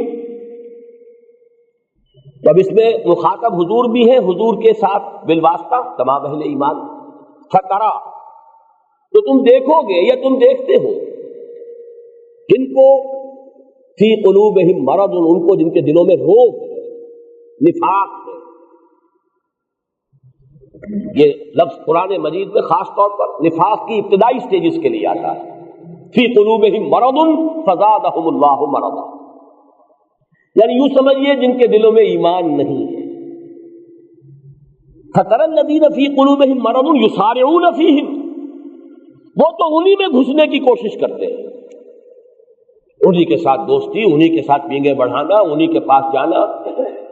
جیسے ایک بڑی پیاری حدیث میں الفاظ آتے ہیں، لا ملجا منکا ولا ماوا الا الیک. اے اللہ تجھ سے بچ کر جانے کی جگہ کون سی ہے؟ تیری پکڑ، تیری سزا، تیرے عتاب سے بچ کر بھی جانے کی پناہ بھی تو تیرے ہی پاس ہے. لا ملجا منکا، ملجا کہتے کہیں جا کر آپ اپنے لیے پناہ تلاش کر دیں. ماوا، لا ملجا منکا، تجھ سے بھاگ کر جاؤں تو کہاں جاؤں؟ لا ملجا منکا ولا ماوا الا الیک. یہ حال ہے منافقوں کا کہ ان کے لیے ملجا اور ماوا وہی یہود، وہی نصارہ، وہی ان کا سارا مالیاتی نظام یہی ہے کہ گھسے جا رہے ہیں اسی کے اندر. اب دیکھیے تعویل خاص کے اعتبار سے یہ مدینے کے منافقین تھے، تعویل عام کے اعتبار سے میں بعد میں عرض کروں گا کہ کون کون جو ہے اس حکم کے تحت آ رہے ہیں، اس کا اطلاق کس کس پر ہو رہا ہے. ابھی تو الفاظ نوٹ کر لیجئے. فَتَرَى الَّذِينَ فِي قُلُوبِهِم مَّرَضٌ يُسَارِعُونَ فِيهِمْ. تو تم دیکھتے ہو ان لوگوں کو جن کے دلوں میں روگ ہے کہ وہ انہی کے اندر گھستے ہیں، کوشش کرتے ہیں، محنت کرتے ہیں، انہی کی دوستی، انہی کی حمایت، انہی کی سرپرستی حاصل کرنے کے لیے دن رات کوشاں. ایسے پیارے الفاظ ہیں، ایک لفظ میں ترجمہ ممکن نہیں. یسارعون فیہم، مسارعت، سرعت. اب یہ سرعت کا لفظ جلدی کے لیے بھی آتا ہے، طاقت کے لیے بھی آتا ہے. سرعت، اس سرعت کے لیے پوری اپنی تندہی کے ساتھ. اور پھر مسارعت، یہ در حقیقت مقابلہ، ایک دوسرے سے آگے بڑھنے کی کوشش میں ہے کہ ہمیں سرپرستی حاصل ہو جائے. ایک دوسرے سے جو ہے اس میں آگے نکلنے کی کوشش کر رہے ہیں، مقابلہ کر رہے ہیں. یسارعون فیہم، انہی کے اندر پوری تندہی کے ساتھ انہی میں گھسنے کی کوشش کر رہے ہیں. یقولون نخشى ان تصیبنا دائرہ، کہتے یہ ہے کہ اندیشہ ہے کہ ہم پر کوئی مصیبت نہ آئے، کوئی گردش فلک نہ آ جائے. کیا کریں؟ آخر کوئی پناہ چاہیے، کوئی مدد چاہیے، کہیں نہ کہیں تو بچنے کے لیے صورت ہو. آخر بھارت اتنا بڑا دشمن ہے، کوئی تو ہمیں پشت پناہ چاہیے، کوئی تو مددگار چاہیے، کہیں سے تو ہمیں سپورٹ ملے گی. میں نہیں وہ بات اس وقت مجھے یاد آ گئی جو میں عرض کر چکا ہوں ایک تقریر میں. یہ 1953 کا واقعہ ہے. اس وقت کے وزیر اعظم نے یہ الفاظ مجھ سے کہے تھے. ساری پالیسی ہماری اسی کے اوپر بیس کر کے چل رہی ہے آج تک. 1953 اس وقت کے وزیر اعظم ناظم الدین خواجہ ناظم الدین صاحب، میں اس وقت طلبہ کا ایک وفد لے کر ان کی خدمت میں حاضر ہوا تھا. اس وقت یہ ابھی سیٹو سینٹو وغیرہ میڈو بلکہ مڈل ایسٹ ڈیفنس آرگنائزیشن اس کی باتیں چل رہی تھی. تو میں نے عرض کیا یہ آپ کیا کر رہے ہیں؟ پہلے تو انہوں نے کہا بھائی دیکھیے یہ تو ملکی معاملات ہے، آپ طالب علم ہیں، آپ کو اس سے کیا تعلق. اس وقت وہ عجیب سے اللہ تعالیٰ کی طرف سے ہی کوئی ہمت بھی عطا ہو گئی، حالانکہ وہ وزیر اعظم تھے، گورنر ہاؤس میں یہاں پہ ملاقات ہو رہی تھی. میں نے کہا جناب آپ تو ان معاہدوں کے اندر باندھ کر رخصت ہو گئے، اس ملک کو سنبھالنا تو بعد میں ہم نے، تو ہمیں نہیں بتائیں گے تو کیسے بات ٹھیک ہوگی؟ اچھا پوچھیے. پھر جب کہا تو سادہ ترین الفاظ میں، کیونکہ وہ بڑے سادہ مزاج ہیں. دیکھیے پنڈت جی تو نہیں چاہتے نا کہ پاکستان رہے، اور ہمارے اندر تو طاقت نہیں ہے نا پنڈت جی کا مقابلہ کرنے کی. پنڈت جی پنڈت نہرو بھارت، تو ہمیں تو کوئی مدد چاہیے نہیں. 3 جملوں میں سارا سغرا کبرا ہے. لیکن ذرا نوٹ کیجئے یہ آیت کیسے منطبق ہو رہی ہے. فَتَرَى الَّذِينَ فِي قُلُوبِهِم مَرَضٌ، ہمیں نہ اللہ پر یقین تھا، نہ اس وقت تھا، نہ آج ہے. نہ ایمان کی دولت اس وقت نصیب تھی، نہ آج ہے. تو نظر تو وہی آئے گا امریکہ بہادر یا کوئی اور جو بھی مغربی ہمیں سہارا مل سکتا ہو. یا تو اللہ پر یقین ہو تو وہ تو بالا ترین اقتدار ہے، اس کا اختیار اس کا ہے. إِن يَنصُرْكُمُ اللَّهُ فَلَا غَالِبَ لَكُمْ، اگر اللہ تمہاری مدد کرے تم پر کوئی غالب نہیں آ سکتا. وَإِن يَخْذُلْكُمْ فَمَنْ ذَا الَّذِي يَنصُرُكُم مِّن بَعْدِهِ، اگر وہی تمہارا ساتھ چھوڑ دے تو کون ہے جو تمہاری مدد کر سکے گا اس کے بعد؟ سیدھی سیدھی بات. تو یہ تو فَتَرَى الَّذِينَ فِي قُلُوبِهِم مَرَضٌ، جن کے دلوں میں روگ ہے، ایمان نہیں ہے، نہ اللہ پر ایمان، نہ اللہ کی مدد پر یقین، تو کہاں جائے آخر؟ 3 جملے ہیں، یہی ہے ہماری آج تک کی پوری فورن پالیسی. 3 جملوں کے اندر ہے. یہ زیادہ یوں کہیے کہ سادہ الفاظ ہیں، ننگے الفاظ ہیں، ڈپلومیسی کی شوگر کوٹنگ کے اندر نہیں ہے. باقی بات تو یہی. فَتَرَى الَّذِينَ فِي قُلُوبِهِم، اور یہ تو بڑی میں پرانی بات 40 سال پرانی بات کر رہا ہوں، میں تو آج کے حوالے سے ذرا بات بعد میں کروں گا. تو تم دیکھو گے ان کو کہ جن کے دلوں میں روگ ہے کہ انہی میں گھستے چلے جائیں گے یا گھستے چلے جا رہے ہیں. اور کہتے کیا ہے؟ نقشہ ان تصیبنا، دائرہ ہمیں اندیشہ ہے، کوئی بڑی مصیبت آ جائے، گردش فلک آ جائے، کوئی ہمارے اوپر مصیبت آ جائے، آخر ہمیں کوئی سہارا چاہیے. فَعَسَى اللَّهُ أَن يَأْتِيَ بِالْفَتْحِ أَوْ أَمْرٍ مِّنْ عِندِهِ، تو ہو سکتا ہے اللہ فتح لے آئے اہل ایمان کے حق میں، یا کوئی اور اللہ اپنے پاس سے کوئی ایسی بات ظاہر کر دے.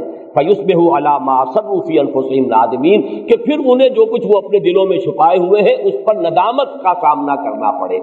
یہ ان منافقین مدینہ کے احوال کے، کیونکہ فتح قریب تھی، آنے والی تھی. یہ سورہ مائدہ کے نزول کے بعد پھر دیر کتنی رہ گئی تھی، جو میں نے ابھی عرض کیا تھا شروع میں، اذا جاء نصر اللہ والفتح ورأیت الناس يدخلون فی دین اللہ افواجا.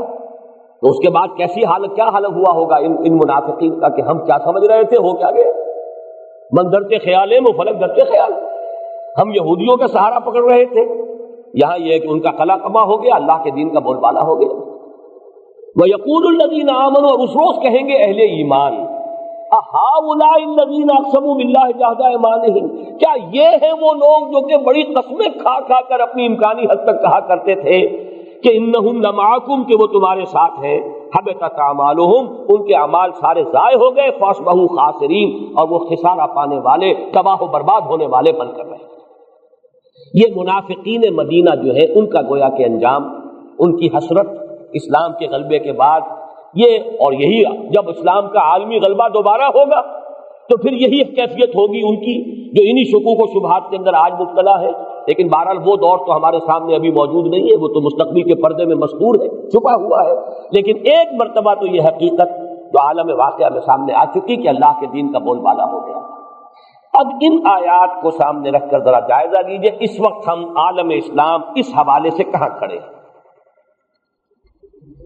یہ جو بھی نیو ورلڈ آرڈر اور عیسائیت اور یہودیت کا گٹھ جوڑ، اس کے حوالے سے عالم اسلام کا جائزہ، کہ حکم ہمیں یہ ہے کہ ان سے دوستی مت کرو. حال ہمارا کیا ہے؟ عالم اسلام کو میں چاہتا ہوں کہ پہلے اپنے ذہن میں جغرافیہ اس کا لے آئیے. اور آج سے 20 برس قبل میں نے ایک مضمون لکھا تھا حالت اعتکاف میں، جو ایک تو ہمارا چھوٹا سا کتاب کیا ہے، سلسلہ اشاعت تنظیم اسلامی نمبر 2، تنظیم اسلامی کا تاریخی پس منظر، یہ بہت مختصر سا ہے، اس میں وہ مضمون موجود ہے. اور ابھی جو ایک نئی کتاب میری چھپی تھی جو پچھلے گزشتہ عید الفطر کے موقع پر میں نے تقریر کی تھی، اس کے مضامین پھر نوائے وقت میں آئے، تو سابقہ اور موجودہ مسلمان امتوں کا ماضی، حال اور مستقبل اس کتاب میں بھی میں نے وہ مضامین جو ہے مزید وضاحت کے ساتھ بیان کر دیے۔ اس میں نے ایک تشبیہ دی تھی کہ عالم اسلام مجھے گلوب پر ایسے نظر آتا ہے جیسے ایک عقاب ہے جو اپنے پر پھیلائے ہوئے دونوں بازو محو پرواز ہے۔ عقاب کا جو اصل جسم ہے وہ ہے جزیرہ نمائے عرب، اور پھر یہ شام اور عراق، ادھر سے خلیج فارس آ رہی ہے، ادھر سے خلیج عقبہ آ رہی ہے، آگے دونوں جا کر جو ہے بڑا تنگ ہو جاتا ہے معاملہ، اور پھر وہ ترکی جو ہے وہ ایسے ہے جیسے کہ عقاب کی چونچ اور گردن ہو، یہ ہے باڈی اصل، اس کو سمجھیے یہ عالم اسلام کا قلب۔ اب اس کا بایاں بازو چلا، مغربی بازو خلیج عقبہ، جیسے کہ بازو ہوتا ہے بغل سے تو بڑی چھوٹی سی، لیکن بعد جب پر پھیلائے ہوئے ہو تو بعد میں تو وہ پھیل جائے گا، اگرچہ مین باڈی کے ساتھ تو جڑا ہوا تھوڑی سی جگہ کے ساتھ ہی ہے، تو وہ تو وہی سینائی پیننسولا ہے جس کے ساتھ وہ جڑا ہوا ہے مغربی بازو قلب کے ساتھ۔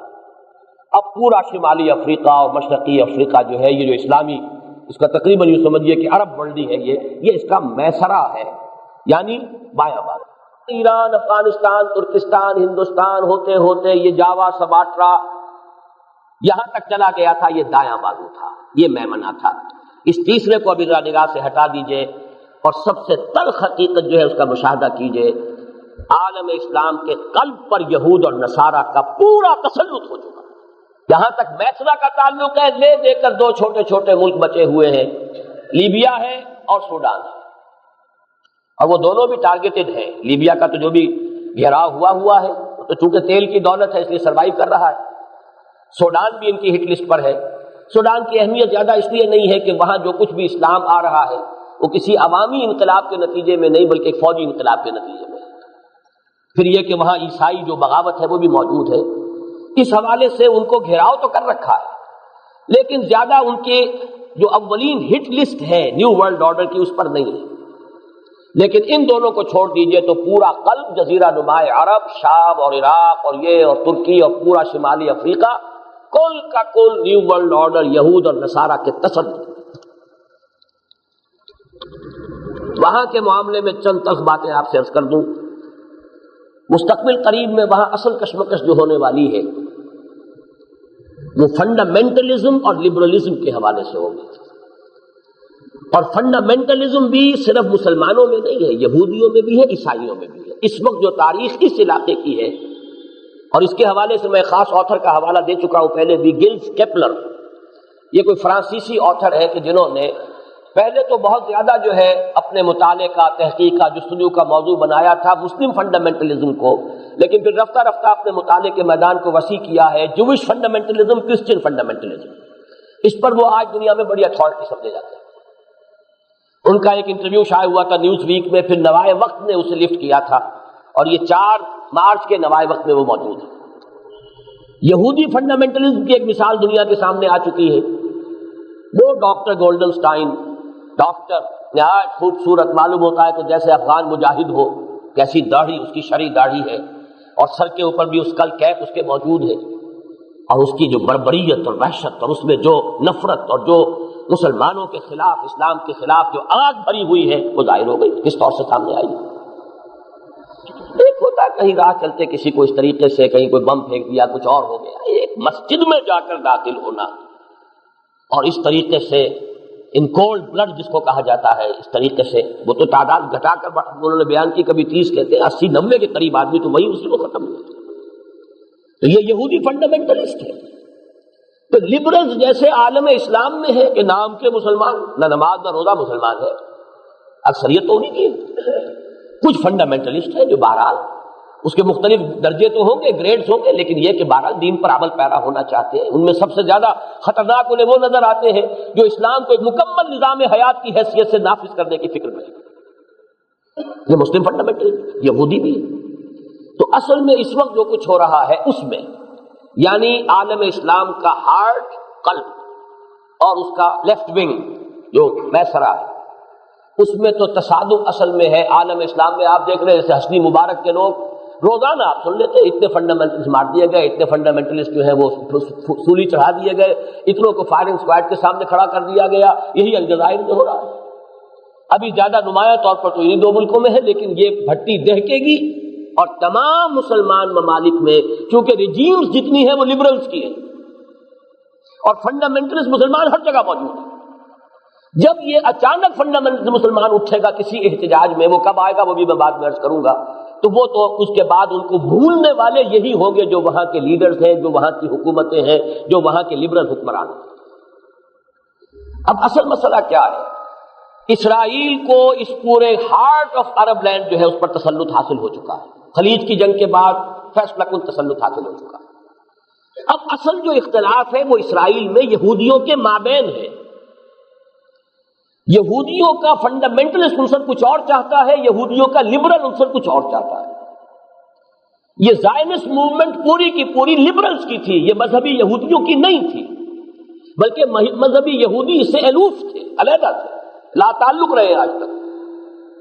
یہ لبرلز تھے، یہ بینکرز تھے، بڑے بڑے فائنینسرز تھے، جنہوں نے 100 سال پہلے بیٹھ کر جو ہے وہ ایک نقشہ بنایا، ایک ساری اسکیم تیار کی. اور یہ ساری اچیومنٹ جو میں گنوا چکا ہوں، 1917 کا اعلان بلفور اور اسرائیل کا قیام، یہ سب لبرل یہودیوں کا کارنامہ ہے.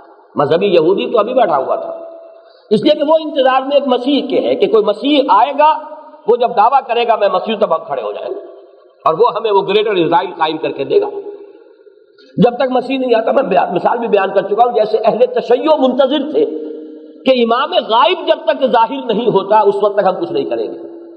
خمینی صاحب کا ایک بڑا کارنامہ یہ ہے کہ انہوں نے ایران کے شیعہ لوگوں کو آمادہ کر لیا کہ بھائی جب آئے گا وہ امام غائب حاضر ہوگا، ہو جائے گا، ٹھیک ہے، لیکن ہمیں کچھ نہ کچھ تو اب بھی کرنا چاہیے.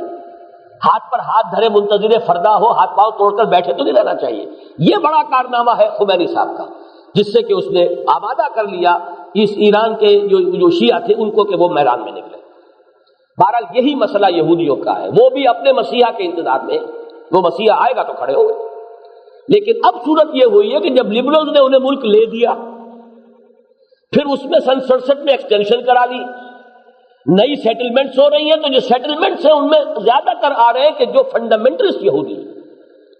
اب وہاں کشمکش شروع ہو چکی ہے فنڈامنٹلسٹ یہودی میں اور لبرل یہودی میں. اب اس پس منظر میں نوٹ کر لیجئے، ایک چیز پر تو ان دونوں کا اتفاق ہے، وہ یہ ہے کہ یروشلم کو کسی صورت میں بھی، کسی درجے میں، کسی پیس ٹاک میں، کسی مصالحانہ کسی معاہدے میں شامل نہیں کرنا. اور یہی ہو رہا، یہ جو بھی کچھ ہوئی ہے پیس ٹاکس، ان میں وہ غزہ کی پٹی ہے اور یا یہ کہ یہ جریکو ہے، یروشلم کا نام ہی نہیں. وہ تو گویا کہ یاسر عرفات صاحب دے چکے، اس سے ہاتھ دھو چکے، اس پر تو قبضہ جو ہے یہودیوں کا وہ تسلیم کیا جا چکا. جب اس پوری جو ہے مفاہمت کی گفتگو میں اس کا تذکرہ ہی نہیں. دوسرے یہ کہ وہاں کوئی دن جاتے ہیں، زیادہ میں تو سمجھتا ہوں 2 سال کی بات ہے میکسیمم، کہ یہ مسجد اقصیٰ کو یہ شہید کریں گے اور اپنا ٹیمپل جو ہے اس کو بلڈ کریں گے. اس کے لیے بہانہ کوئی بھی ہو سکتا ہے، کوئی ایکسیڈنٹ بہانہ بنایا جا سکتا ہے، کوئی اتفاقی طور پر ہو گیا، یا کوئی جنونی لوگ تھے، کیا کریں، جیسے ایک جنونی نے جا کر اتنے مسلمانوں کو ہلاک کر دیا، ہم کیا کرتے، اسی طریقے سے کچھ جنونیوں نے جا کر یہ کام کر دیا. یہ تو بہت آسان کام ہے، کوئی مشکل کام تو نہیں. ایودھیا کی مسجد کو شہید کر کے انہوں نے اس کا ریہرسل کر لیا، اس کا نتیجہ بھی دیکھ لیا. کیا ہوا، چند ہزار مسلمان کھڑے ہو گئے اور جانے دے دیا، اللہ خاص. یہی کچھ ہوگا. یہ چیزیں تو متفق علیہ ہے، یہودی چاہے وہ لبرل ہو اور چاہے فنڈامنٹلسٹ ہو. آگے ان میں ایک اختلاف ہے. لبرل یہودی جو اس وقت اسرائیل کی حکومت جن کے ہاتھ میں ہے، ان کا نقشہ یہ ہے کہ ہم صرف ایک اقتصادی بلاک بنانے پر اکتفا کریں. کیا ضرورت ہے ہمیں حکومت بنانے کی گریٹر اسرائیل؟ براہ راست حکومت کرنے سے حاصل کیا ہے بھائی؟ حکومت کا کیا حاصل کیا ہوتا ہے؟ عائش کریں، آپ کے پاس دولت آئے، وہ دولت ہم اقتصادی طور پر اس ریجن کو کنٹرول کر کے. یہ حماس کے جو نمائندے ہمارے آئے تھے، انہوں نے تقریر بھی کی تھی قرآن آڈیٹوریم میں، اگر اس کا پورا جو ایسنس تھا وہ آپ کے سامنے ہو. ان کے پیش نظر یہ ہے کہ ایک زونل پیکٹ اس کا بنا لیا جائے اس پورے علاقے کا. مسلمان لیبر ہے، موجود ہے، تیل موجود ہے، اس کو استعمال کیا جائے. ٹیکنیکل نو ہاؤ ہمارے پاس ہے، یہاں ٹیکنالوجی بڑھائی جائے، اس کا جو ہے ایک اقتصادی جو ہے یہاں جنت پیدا کر دی جائے، اور اس کی جو اصل جو ہے پھل وہ ہم کھائیں گے، محنت وہاں کریں گے، پانی دیں گے اور پودوں کو جو ہے سینچیں گے، وہ مسلمان کریں گے. تو اس سے آگے جا کر براہ راست حکومت قائم کرنے کی ضرورت کیا ہے؟ یہ ہے ان کا نقشہ. فنڈامنٹلسٹ اس کے لیے بے تاب ہے کہ نہیں، ہمیں تو گریٹر اسرائیل حکومت قائم کریں. یہ تصادم ان کے مابین ہے. اب دیکھیے کب وہ فنڈامنٹلسٹ جو ہے وہ اس پوزیشن میں آتے ہیں, اور اس کے لیے ظاہر بات ہے کہ ان کے ہاں کسی شخص کو کھڑے ہو کر وہ مسیح ہونے کا دعویٰ کرنا پڑے گا. وہی المسیح الدجال ہوگا, مسیح وہی کہ جس کی ان کے ہاں روایت موجود تھی. حضرت سلیمان علیہ السلام کے بعد سے مسلسل جو انبیاء آئے ہیں بنی اسرائیل میں, وہ ایک پیشن گوئی کرتے رہے, ایک مسیح آئیں گے, وہ تمہارے نجات دہندہ ہوں گے. وہ مسیح آ گئے, حضرت مسیح علیہ الصلوۃ والسلام, انہوں نے رد کر دیا, مرتد قرار دیا, پھانسی پر چڑھوا دیا اپنے بس پڑتے. اللہ نے جو کیا وہ اللہ کا معاملہ, لہذا وہ پوزیشن از ویکنٹ. ابھی وہ جگہ خالی ہے نا, اسامی خالی ہے. اس خالی اسامی کو پر کرنے کے لیے کوئی یہودی فنڈامنٹلسٹ کھڑا ہو جائے گا, میں ہوں مسیحا اور میں تو اب قائم کروں گا اسرائیل. کم وقت میں یہ صرف جو ہے اقتصادی استحصال کافی نہیں ہے, ہماری باقاعدہ حکومت قائم ہونی چاہیے نیل سے فرات تک. یہ ان کا ایک خواب ہے. بہرحال یہ بھٹی وہاں دہکنے والی ہے, اور اس بھٹی ہی کا دوسرا حصہ وہ ہے جو بوسنیا سے شروع ہو چکا ہے. بوسنیا سے یہ در حقیقت کرسچن فنڈامنٹلزم کا ہے آنسلاٹ جس کا آغاز ہوا ہے. اور کس حکمت سے بات چل رہی ہے, ذرا سی نگاہیں ادھر کر لیجئے تاکہ گرالزے کا ستیہ ناش کر کے پھر الٹیمیٹم دیجئے, بھاگ جاؤ, واپس چلے جاؤ, نہیں جاؤ گے تو یہ کر دیں گے وہ کر دیں گے. جو کرنا تھا انہوں نے کر لیا. اب جو انہوں نے بنائے تھے کہ یہ علاقے ہیں امن کے گہوارے, انہیں ایک امن کے گہوارے کا حشر دیکھ لیا. نتیجہ کیا ہوگا؟ وہ چاہتے یہ ہے کہ ان کے پاؤں یہاں سے اکھڑ جائیں, صرف یستفزہم من الارض, یہاں سے یہ بھاگے, جان بچا کر بھاگے نکلے. 12 اس علاقوں کو انہوں نے خالی کرا تھا. اور اس کے بعد ان کا اگلا ہدف یہ ظاہر بات ہے کہ یورپ کی سرزمین پر استنبول اسلام بول کیسے برداشت ہوگا. اور جس طریقے سے رشین اب ان سربز کی پشت پناہی پر آ رہے ہیں, یہ نسلیت اور مذہبیت دو چیزیں جمع ہو جائیں تو اس سے زیادہ تو خطرناک سے دنیا میں کوئی ہے نہیں. یہ ہے در حقیقت جو آنے والے حالات و واقعات ہیں اس علاقے کے. ادھر سے عیسائی آنسلاٹ ہوگا جو حدیث میں الملحمۃ العظمی جس کا حوالہ دیا گیا ہے, جو آرمگیڈون ہے عیسائی روایات میں, وہ بہت بڑی جنگ ہوگی. اور اس وقت جب یہ کہ مسجد شہید ہوگی, جو فنڈامنٹل مسلمان ہے وہ کھڑا ہوگا, وہ احتجاج کرے گا, اس کو سب سے پہلے تو اپنے حکمران ڈھونڈیں گے, اور رہی صحیح کسر جو عیسائی اور یہ یہودی جو ہے پوری کریں گے. یہ تو سیناریو ہے. آنے والے دور کی دھندلی سی ایک تصویر دیکھ, جو علامہ اقبال نے کہا تھا, کھول کر آنکھیں میرے آئینہ افکار میں, آنے والے دور کی دھندلی سی تصویر دیکھ. یہ احادیث سے جو نقشہ سامنے آتا ہے, اور اب تو معلوم ہوتا ہے کہ وہ حالات جو اسٹیج ہیز بین سیٹ, وہ سارے کے سارے معاملات آنے والے ہیں. اب آ جائیے جب کہ عالم اسلام کا قلب اور میسرہ تو اس حال میں ہے, گویا کہ اب ساری توجہ جو ہے اب ہماری مرکوز ہونی چاہیے اس کے دائیں بازو کی طرف. میمنہ دایاں بازو, یہ دایاں بازو کسی زمانے میں تو مسلسل تھا. ایران, افغانستان, ترکستان کے دو حصے تھے, روسی ترکستان ہو گیا, بعد میں چینی ترکستان ہو گیا. پہلے تو یہ ایک ہی علاقہ تھا. ہندوستان بنگال سے ہوتا ہوا, برما سے ہوتا ہوا, پھر سیدھا چلا گیا, پھر یہ جاوا, سماٹرا, بورنیو, یہ سارا علاقہ جو اب ملائیشیا اور انڈونیشیا, یہ بڑا مسلسل رائٹ ونگ تھا عالم اسلام. لیکن یہ کہ اب بھارت درمیان میں ہے, جیسے خنجر کی شکل ہے اسرائیل کی, وہ عالم اسلام کے قلب میں پیوست ہے. نقشے میں جب بھی دیکھیں گے وہ خنجر نظر آئے گا. بعین ہی کشمیر کا وہ دستہ ہے, اور نیچے وہی ٹرائنگل جو ہے بھارت کی, وہ اس عالم اسلام کے میمنہ کے اندر, سینے کے اندر چونکہ نصب ہے, لہذا یہ دو حصوں میں تقسیم ہو چکا ہے. نوٹ کر لیجئے, یہ پورا جغرافیہ اپنے ذہن میں جما لیجئے. ایک حصہ وہ ہے جسے ہم کہیں گے وسط ایشیائی مسلم بلاک. اس وقت نہیں ہے بلاک کی شکل میں, پوٹینشل بلاک ہے, جغرافیائی اعتبار سے بلاک ہے. ایران, افغانستان, پاکستان, اور ان کے بارے میں ذرا یہ تشبیہ میرے ذہن میں آئی ہے, آپ کو بھی منتقل کر رہا ہوں. اور چونکہ اب یہ ریکارڈنگ ہو رہی ہے, اس کے ذریعے سے یہ بات ہم انشاءاللہ دور دور تک پہنچائیں گے, اس لیے بعض باتیں جو میں نے پہلے کہی ہیں دہرا رہا ہوں. نقشے پر دیکھیں گے تو پاکستان اور ایران ایسے ہیں جیسے رحل کے دو بازو ہوتے ہیں, اور جیسے اس کے اندر قرآن رکھا ہوتا ہے, ایسے افغانستان جو ہے اس رحل کے اندر رکھا ہوا ہے. یا یوں کہ یہ دو بازوؤں کے درمیان گود میں پاکستان اور ایران کی گود میں افغانستان. اور جیسے افغان کا جو ہے اوپر پگڑ بہت بڑا ہوتا ہے, ضمیر جعفری صاحب کا شعر کوئی صاحب مجھے یاد کرا دے, بڑا پیارا شعر تھا افغان کے بارے میں. کہ سر پہ لیے پھرتا ہے پورا افغانستان، اتنی بڑی پگڑی باندھی ہوتی ہے کہ پورا افغانستان معلوم ہوتا ہے کہ سر پہ اٹھائے پھر رہا ہے. تو وہ جو پگڑی ہے ان 3 ملکوں کے اوپر، وہ ترکستان کے وہ علاقے ہیں، یہ سب شمال میں ہمارے، کہیں وہ ترا بڑا نکل گیا ہے، قازقستان جو ہے وہ بہت دور تک نکل گیا ہے، باقی زیادہ تر علاقے جو ہیں وہ تو افغانستان کے، کچھ ایران کے اس شمال میں واقع ہیں. یہ ہے سینٹرل ایشیا کا مسلم بلاک. جغرافیائی طور پر تو اب بھی بلاک ہے، ویسے بلاک کی شکل میں نہیں ہے، لیکن ایک پوٹینشل بلاک کی حیثیت رکھتا ہے. اس کے بعد بھارت، ادھر چین. ان دونوں ملکوں کے بارے میں بھی ایک بات نوٹ کیجیے، جتنے مسلمان اس وقت پاکستان، افغانستان اور ایران میں ہیں، تقریباً اتنے ہی مسلمان بھارت میں ہیں. وہ ہے مائنورٹی، تعداد بھی نہیں ہے ذرا ان کی، اس لیے کہ وہاں کے لوگ کہتے ہیں کہ 20 کروڑ سے کم ہم نہیں، 18 سے تو لازماً کم نہیں. تو گن لیجیے ایران، افغانستان، پاکستان. اور جتنے مسلمان اس روسی ترکستان کے علاقے کے اندر آباد ہے، اتنا ہی مسلمان تقریباً چینی ترکستان کے اندر آباد ہے. تو یہ ایک تو ہے وہ بلاک، ان 4 حصوں کا کہیے، ویسے ممالک تو کئی بن جائیں گے، یہ ترکستانی ریاستیں تعداد میں تو کئی ہیں، لیکن 4 سمجھیے، ایران، افغانستان، پاکستان اور روسی ترکستان، یہ ایک بلاک ہے.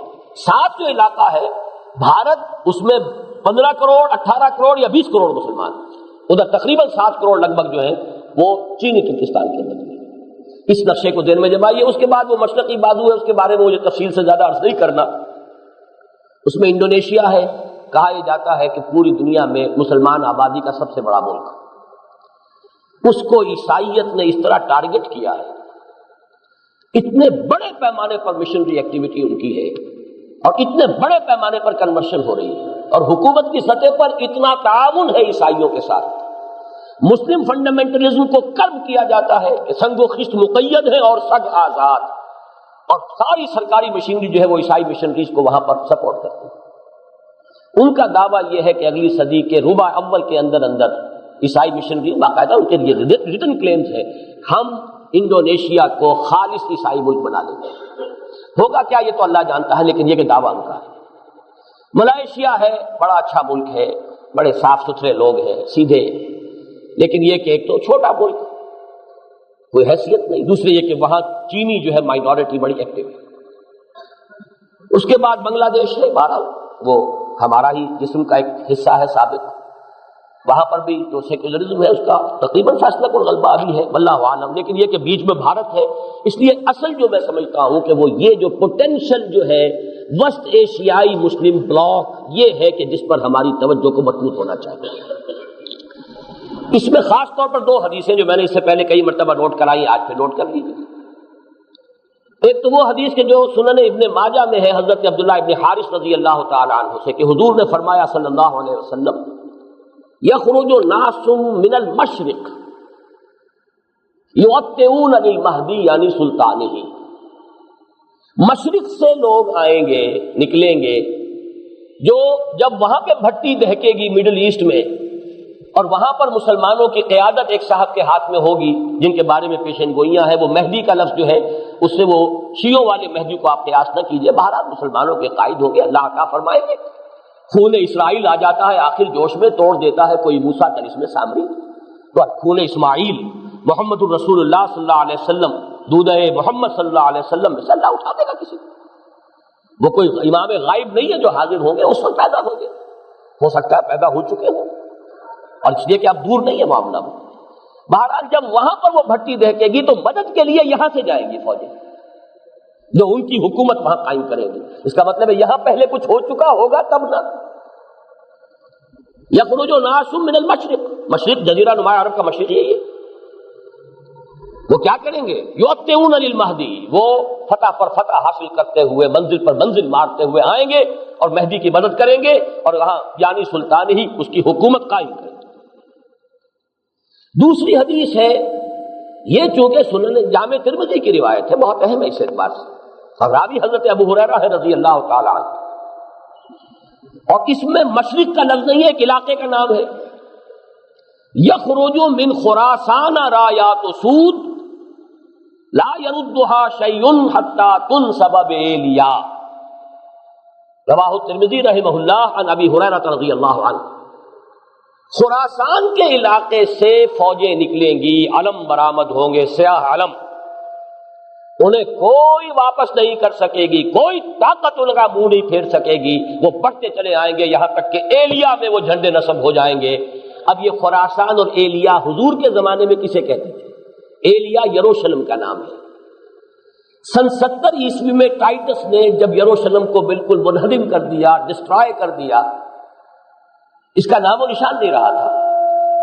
کئی 100 سال بعد رومن ایمپرر ہیڈریان نے اسے دوبارہ تعمیر کیا تو اس کا نام ایلیا رکھا۔ یروشلم نام نہیں رکھا، ایلیا۔ عیسائی ہسٹری میں اس کا نام ایلیا ہے، حضور کے زمانے میں اس کا نام ایلیا تھا، یہی یروشلم۔ اور نمبر 2، خراسان کا علاقہ حضور کے زمانے میں وہ ہے جو میں نے ابھی جو آپ کو یہ مشرقی وسطی کا مسلم بلاک، مشرقی ایشیا کا مسلم بلاک جو بتایا ہے، اس کا قلب جو ہے وہ خراسان ہے حضور کے زمانے کا۔ پورا افغانستان اور کچھ علاقے پاکستان کے، افغانستان اور ایران کے اور ترکستان کے، یہ علاقہ حضور کے زمانے میں خراسان کہلاتا ہے۔ ان دونوں حدیثوں کے حوالے سے اب بات یہ سمجھیے کہ اس وقت کا جو بھی نقشہ سامنے موجود ہے اسے بھی دیکھ لیجیے، اور حضور صلی اللہ علیہ وسلم کے فرمودات کا آئینہ جو ہے اس میں جس حقیقت کا انعکاس ہو رہا ہے۔ متفق گردید روئے رائے بو علی بارائے من، بات تو ایک ہو گئی۔ اس پر جو مرکوز کیجیے اپنی توجہ کو، تو جو حقائق سامنے آتے ہیں، وقت کم ہو رہا ہے تو میں جلدی ذرا کروں گا۔ ان میں سے نمبر 1 ایران ہے۔ اگر ہم چلتے ہیں عرب سے مشرق کی طرف تو ایران ایک اعتبار سے یہ بازی لے گیا ہے پورے عالم اسلام پر۔ ان کے مذہبی عقائد، ان کی فقہ سے ہمیں جو اختلاف ہے وہ ہے اپنی جگہ پر ہے، آپ کو معلوم ہے۔ میرے بارے میں کسی کو اشتباہ نہیں ہو سکتا اس اعتبار سے۔ میری جس درجے دشمنی رکھی گئی ہے، جس طرح میرے سر کا جو ہے مطالبہ ہوتا تھا، 2 ہی آدمی تھے پاکستان میں کہ جن کے سر مانگے گئے، ایک کراچی کے وہ شاہ بلیغ الدین صاحب اور ایک میں، تو اس حوالے سے وہ اپنی جگہ پر اختلاف ہے، لیکن اس حقیقت کا اعتراف کیے بغیر نہیں رہا جا سکتا۔ پورے عالم اسلام میں یہ واحد مسلمان ملک ہے جس نے بہرحال اپنی شریعت، اپنے عقائد کے مطابق ایک مذہبی انقلاب برپا کیا ہے، اور پورے عالم اسلام میں مذہبی سطح پر، حکومت کی سطح پر فنڈامنٹلسٹ صرف ایک ملک ہے، یا دوسرا جو ہے تھوڑا سا وہ ہے سوڈان، لیکن اس کی اہمیت اس لیے نہیں کہ وہ کسی عوامی انقلاب سے نہیں بنا، بلکہ وہ تو ایک فوجی انقلاب سے شکل بنی ہے جو بھی بنی ہے۔ اللہ کرے اس میں استقامت ہو، اس سے یقینی کوئی نتیجہ برآمد ہو جائے۔ خبریں بھی اچھی آ رہی ہیں، لیکن میں تو دنیا کا جو پرسپیکٹو ہے اس کے حوالے سے عرض کر رہا ہوں کہ اس پہلو سے ایران ان کا ٹارگٹ ہے، ٹارگٹ نمبر 1 ایک خاص اعتبار سے۔ ٹارگٹ نمبر 1 ایک دوسرے اعتبار سے ہم ہیں، وہ میں بعد میں عرض کروں گا۔ چونکہ حکومت کی سطح پر فنڈامنٹلزم ہے اور وہ آیا ہے ایک عوامی انقلاب کے نتیجے میں، پھر ان کے پاس تیل کی دولت ہے، اس کے خلاف اکنامک سینکشنز بھی ہو جائیں تو اگر لیبیا کھڑا ہو سکتا ہے تو بہرحال وہ بھی کھڑا ہو سکتا ہے، اور نقشہ وہ دنیا کو دکھا چکا ہے کہ لڑا دے ممولے کو شہباز، یہ نقشہ بھی اس نے دکھا دیا ہے۔ یہ ہے ایران کا معاملہ۔ نمبر 2 پاکستان۔ پاکستان 400 برس کی تجدیدی مساعی کا امین ہے، امانت دار ہے۔ پورے ہندوستان میں مجدد الفسانی رحمۃ اللہ علیہ، شاہ ولی اللہ دہلوی رحمۃ اللہ علیہ، سید احمد بریلوی رحمۃ اللہ علیہ اور ان کا جہاد، پھر اس 20ویں صدی عیسوی میں یا 14ویں صدی ہجری میں علامہ اقبال جیسا مفکر، مولانا مودودی جیسا مصنف، مولانا الیاس جیسا مبلغ، شیخ الہند جیسا مجاہد حریت، پورے عالم اسلام میں ان کا پیرلل کوئی موجود نہیں۔ یہ 400 سال کی تاریخ ہے، اس کی امانت، اور اس کے نتیجے میں یہاں کے مڈل کلاس میں فنڈامنٹلزم کا ایک نیوکلیس ہے، اگرچہ حکومت کی سطح پر کوئی پیش رفت نہیں ہو سکی آج تک، بلکہ اب تو پسپائی ہو رہی ہے، اب پیچھے ہٹ رہے ہیں۔ وہ ہمارے ان سیاسی جو بھی زعماء ہیں، جو جماعتیں ہیں، ان کی غلطی اور الیکشن ہی کو واحد میدان بنا کر اس کے اندر اپنا سارا وقت و توانائیاں اور قوتیں ضائع کر دینا، یہ ہے در حقیقت جس کا کہ یہ سزا مل رہی ہے کہ اس اعتبار سے تو پسپائی کی طرف ہے معاملہ، کسی پیش رفت کی طرف نہیں ہے۔ لیکن باہر والے تو دیکھتے ہیں نا کہ اندر کیا کچھ مواد موجود ہے۔ اگر مڈل کلاس میں وہ فنڈامنٹلزم کا بارود موجود ہے تو کسی بھی وقت اس کے اندر جو ہے وہ کوئی دھماکہ ہو سکتا ہے۔ دوسری بات جو ان کے لیے ایک اعتبار سے ٹارگٹ نمبر 1 ہمیں بنا رہی ہے وہ ہمارا ایٹمک نو ہاؤ ہے۔ پورے عالم اسلام میں اور کسی کے پاس نہیں۔ اسلامی بم اگر بنے گا تو یہی بنے گا۔ یہ ہے مختلف اسباب جس کے بنا پر ایران اور پاکستان کو آپ بریکٹ کر لیجئے، یہ اس نیو ورلڈ آرڈر یا آج کی میری گفتگو کے حوالے سے یہودی اور عیسائی گٹھ جوڑ کا جو ٹارگٹ نمبر 1 ہے، ایک اعتبار سے ایران ہے، ایک اعتبار سے پاکستان ہے۔ افغانستان میں 10 لاکھ سے زیادہ جانیں دی جا چکی ہیں۔ جو بھی ہوا ہے، ہر طرح کے لوگ اس جہاد میں شامل تھے، پھر جو آپس کے اختلافات ہیں، اس جہاد فساد بن چکا ہے، لیکن اس سب کے باوجود نوٹ کر لیجئے یقیناً وہاں بہت سا خون نہایت خلوص کے ساتھ اور بہت سی جانیں نہایت اخلاص کے ساتھ دی گئی۔ ہو نہیں سکتا کہ یہ خون رنگ نہ لائے، اگرچہ سزا ہمیں مل رہی ہے اس غلطیوں کی جو کی گئی، تربیت کی طرف توجہ نہیں ہوئی، یا یہ کہ ایک امیر کے پیچھے جہاد نہیں کیا گیا۔ جہاد اسلامی کی شرط لازم ہے ایک امیر کے اطاعت۔ ذرا سی خطا ہوئی تھی صحابہ کرام سے، 35 صحابہ سے غزوہ احد میں، اور وہ سزا اللہ نے دی ہے کہ 70 صحابہ شہید ہو۔ تو اگر صحابہ کو سزا دی اللہ نے تو ہمیں کیوں نہیں دے گی؟ وہ سزا مل رہی ہے۔ بہرحال یہ سزا کا وقت ختم ہوگا، لیکن اس وقت جان لیجئے جو پوٹینشل ہے وہاں اسلام کے لیے، یہ یو این او کے پیٹ میں جو درد اٹھتا ہے، یہ مستری صاحب کوئی ہے جو اس وقت پتہ نہیں کیا وہاں پر اپنا مستری پنا کر رہے ہیں۔ ظاہر بات ہے یو این او کا نمائندہ بطرس غالی کا نمائندہ آئے گا تو وہ تو اس آپس کے اختلافات کو اور بڑھائے گا۔ ان کے اپنے مقاصد ہیں، وہ مدد دیتے تو کسی وجہ سے دیتے ہیں۔ اب پھر مروڑ اٹھا ہے ان کے پیٹ درد میں، جو پیٹ کے اندر مروڑ اٹھا ہے کہ پھر مدد آنی چاہیے، اتنے کروڑ ڈالر جو ہے وہ ڈیمانڈ کی گئی ہے کہ مدد ہونی چاہیے۔ بہرحال کچھ نہ کچھ وہ اپنا اس خیر کا پردہ ہے، اسی کے اندر اپنے شر کے جو مضمون مزاحم ہے پورے کرتے ہیں۔ لیکن یہ کہ افغانستان کا مسئلہ یہ ہے، پاکستان اور ایران کے درمیان مفاہمت ہو جائے تو گود میں افغانستان رکھا ہے، پھر یہ کہ وہاں کا معاملہ بھی سلجھنے کا اور حل ہونے کا امکان زیادہ ہو جائے گا، اور اگر ان دونوں کے درمیان کے بھی کوئی مفاہمت نہیں ہوتی تو کوئی امکان نہیں۔ وہاں بھی آپ کو معلوم ہے جو مختلف فیکٹرز ہیں ان میں سے ایک شیعہ سنی فیکٹر بھی ہے وہاں کے فساد کا۔ باقی رہ گئے جو اوپر کے شمالی علاقے ہیں، وہ قازقستان سے لے کر اور آذربائیجان وغیرہ کے علاقوں تک، یہ ظاہر بات ہے کہ ان کے بارے میں تو میں نے بات آپ کو بتائی تھی، ڈاکٹر جاوید اقبال صاحب نے مجھے ایک ملاقات میں بتایا تھا، جہاں میں گیا وہ کہتے ہیں کہ وی نیڈ اے ماڈل۔ ظاہر بات ہے کہ 70 برس گزرے، ان کی جو بھی ذہنی جو بھی ان کی تبدیلی آئی ہے، برین واشنگ ہوئی ہے، وہ اسلام وغیرہ سے کتنے کچھ اب واقف رہ گئے ہیں، وہ سب کو معلوم ہے، اس کو بتانے کی ضرورت نہیں۔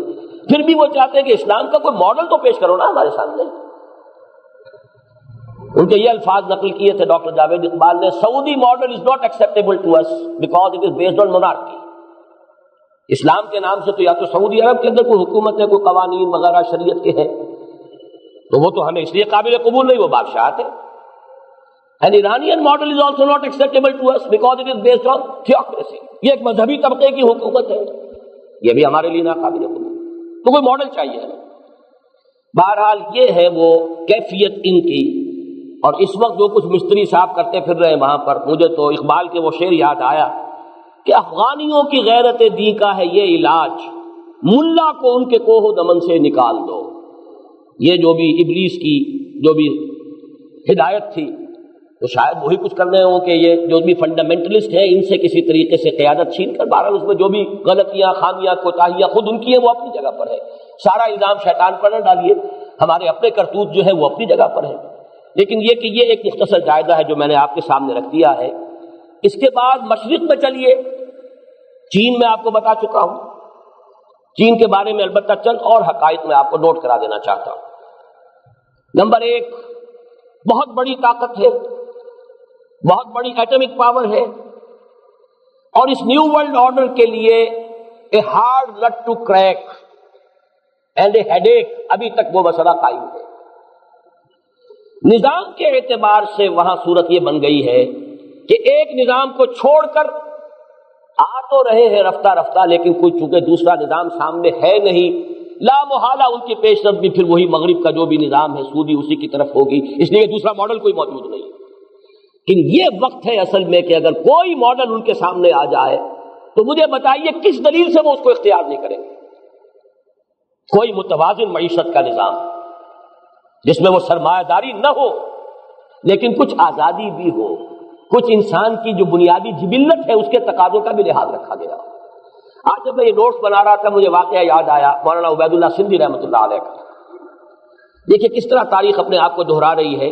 اس وقت ایک چڑھتی آندھی تھی, یہ سوشلزم اور کمیونزم کا انقلاب آیا تھا 1917 میں, اور تقریباً 1920 کے آس پاس مولانا عبید اللہ سندھی جو ہے وہ پہنچے ہیں روس, اس لیے کہ جیسے حضرت شیخ الہند کو گرفتار کر دیا تھا شریف حسین والی مکہ نے, اور گرفتار کر کے انگریزوں کی خدمت میں پیش کر دیا, یہی حشر ان کا ہونے والا تھا, اس لیے کہ حضرت شیخ الہند کے نمائندے کی حیثیت گئے تھے وہاں سے مدد لینے کے لیے. انہیں بر وقت اطلاع مل گئی وہ روس کا بارڈر کراس کر کے روس کی طرف چلے گئے. ہندوستان میں تو آ نہیں سکتے تھے, وہ تو غدار تھے, باغی تھے انگریز کے. ابھی وہ نیا انقلاب آیا تھا. انہوں نے سوچا اگر اس وقت اسلام کا ان کے سامنے نقشہ پیش کیا جائے تو سابقہ نظام ٹوٹ چکا, نیا نظام ابھی بنا نہیں, جس کو انگریزی میں کہتے ہیں کہ every thing is in the melting پاٹ. تو اگر اس وقت ان کے سامنے اسلام آ جائے تو یہ قبول کر لیں گے. لینن سے انہوں نے انٹرویو مانگا. لینن بستر مرگ پر تھا اس وقت, اس نے معذرت کی, ٹراٹسکی سے گفتگو ہوئی. ٹراٹسکی نے بڑی پیشنٹ ہیئرنگ دی ہے, بڑی تفصیل سے بات سنی ہے. سن کر جواب یہ دیا ہے کہ مولانا نظام تو یہ بہت عمدہ ہے جو آپ نے پیش کیا ہے, لیکن کہیں آپ نے اسے قائم کیا ہے؟ مولانا عبید اللہ سندھی کا قول یہ کہ اس کے بعد میری نگاہیں زمین میں گڑ گئیں, میں اسے آنکھیں چار نہیں کر سکا. آج میں سوچ رہا تھا کاش کوئی ہو کہ جو چینیوں کو بتا سکے کہ کوئی اور نظام ہے. ضروری نہیں کہ سوشلزم سے سیدھے جاؤ اور ویسٹرن کیپٹلزم کی گود میں جا بیٹھو, کوئی اور نظام ہے تم نے اپنے گھر میں قائم کیا ہے. جب تک وہ ماڈل نہ ہو, یعنی وہ دور وہ تھا جب کہ یہ انقلاب ابھی آگے بڑھ رہا تھا, جس کو کہا تھا کسی نے, مولانا ظفر علی خان نے, کہ ایک جھوٹ کا چلتا جھکڑ ہے, ایک مکر کی اٹھتی آندھی ہے. تو وہ جھکڑ یا آندھی ابھی اٹھ رہی تھی اس وقت وہ واقعہ ہوا. آج میں معاملہ یہ ہے کہ کم سے کم رشیا تو خیر اس معاملے سے کہ وہ تو ویسٹ کی گود میں گیا, اس کا معاملہ جو ہے وہ بالکل اس مسئلے میں, لیکن مشرق میں چین کی ایک طاقت ایسی موجود ہے, ابھی وہ پسپائی کچھ کر رہی ہے, رک کر اگر اس وقت کہیں پیش ہو, لیکن کوئی ماڈل سامنے آ جائے. اور اس کے حوالے سے میں آپ کو ایک واقعہ حال ہی میں میرے ساتھ پیش آیا بیان کرنا چاہتا ہوں. ایک کیپٹن شفقت اللہ صاحب ہیں جو فوج میں تھے, بہت سینئر آدمی, اور اس وقت ان پر اسلامی جذبہ اتنا غالب ہوا کہ فوج کی سروس چھوڑ کر وہ مڈل ایسٹ میں رہ گئے, اور مفتی امین الحسینی کے ساتھ انہوں نے بہت وقت خرچ کیا. پچھلے دنوں اچانک وہ آئے ملاقات کے لیے, اور یہ ساتھی تھے جنرل فضل حق جو گورنر رہے ہیں, جو ضیاء الحق صاحب کے بھی ساتھیوں میں سے تھے اور گورنر رہے ہیں پھر صوبہ سرحد کے, ان کے ساتھیوں میں سے تھے. تو انہوں نے مجھے بتایا کہ جو سمٹ کانفرنس ہوئی تھی 1974 کی, 1974 کی ایک بات کا حوالہ آج پہلے بھی آ چکا ہے, اسی کا دوبارہ میں حوالہ دے رہا ہوں. اس موقع پر وہ بھی مفتی امین الحسینی کے ساتھ تھے, آئے تھے. انہوں نے کہا کہ ایک دفعہ نہایت ٹھنڈی آہ بھر کر مفتی صاحب نے کہا, ایک چینی وفد کہیں انہوں نے دیکھا تھا, کہ چینی مسلمان آئے تھے حج کے لیے, عالم اسلام سے تو میں بالکل مایوس ہو چکا ہوں, مجھے تو کوئی امید اب ہے تو ان سے.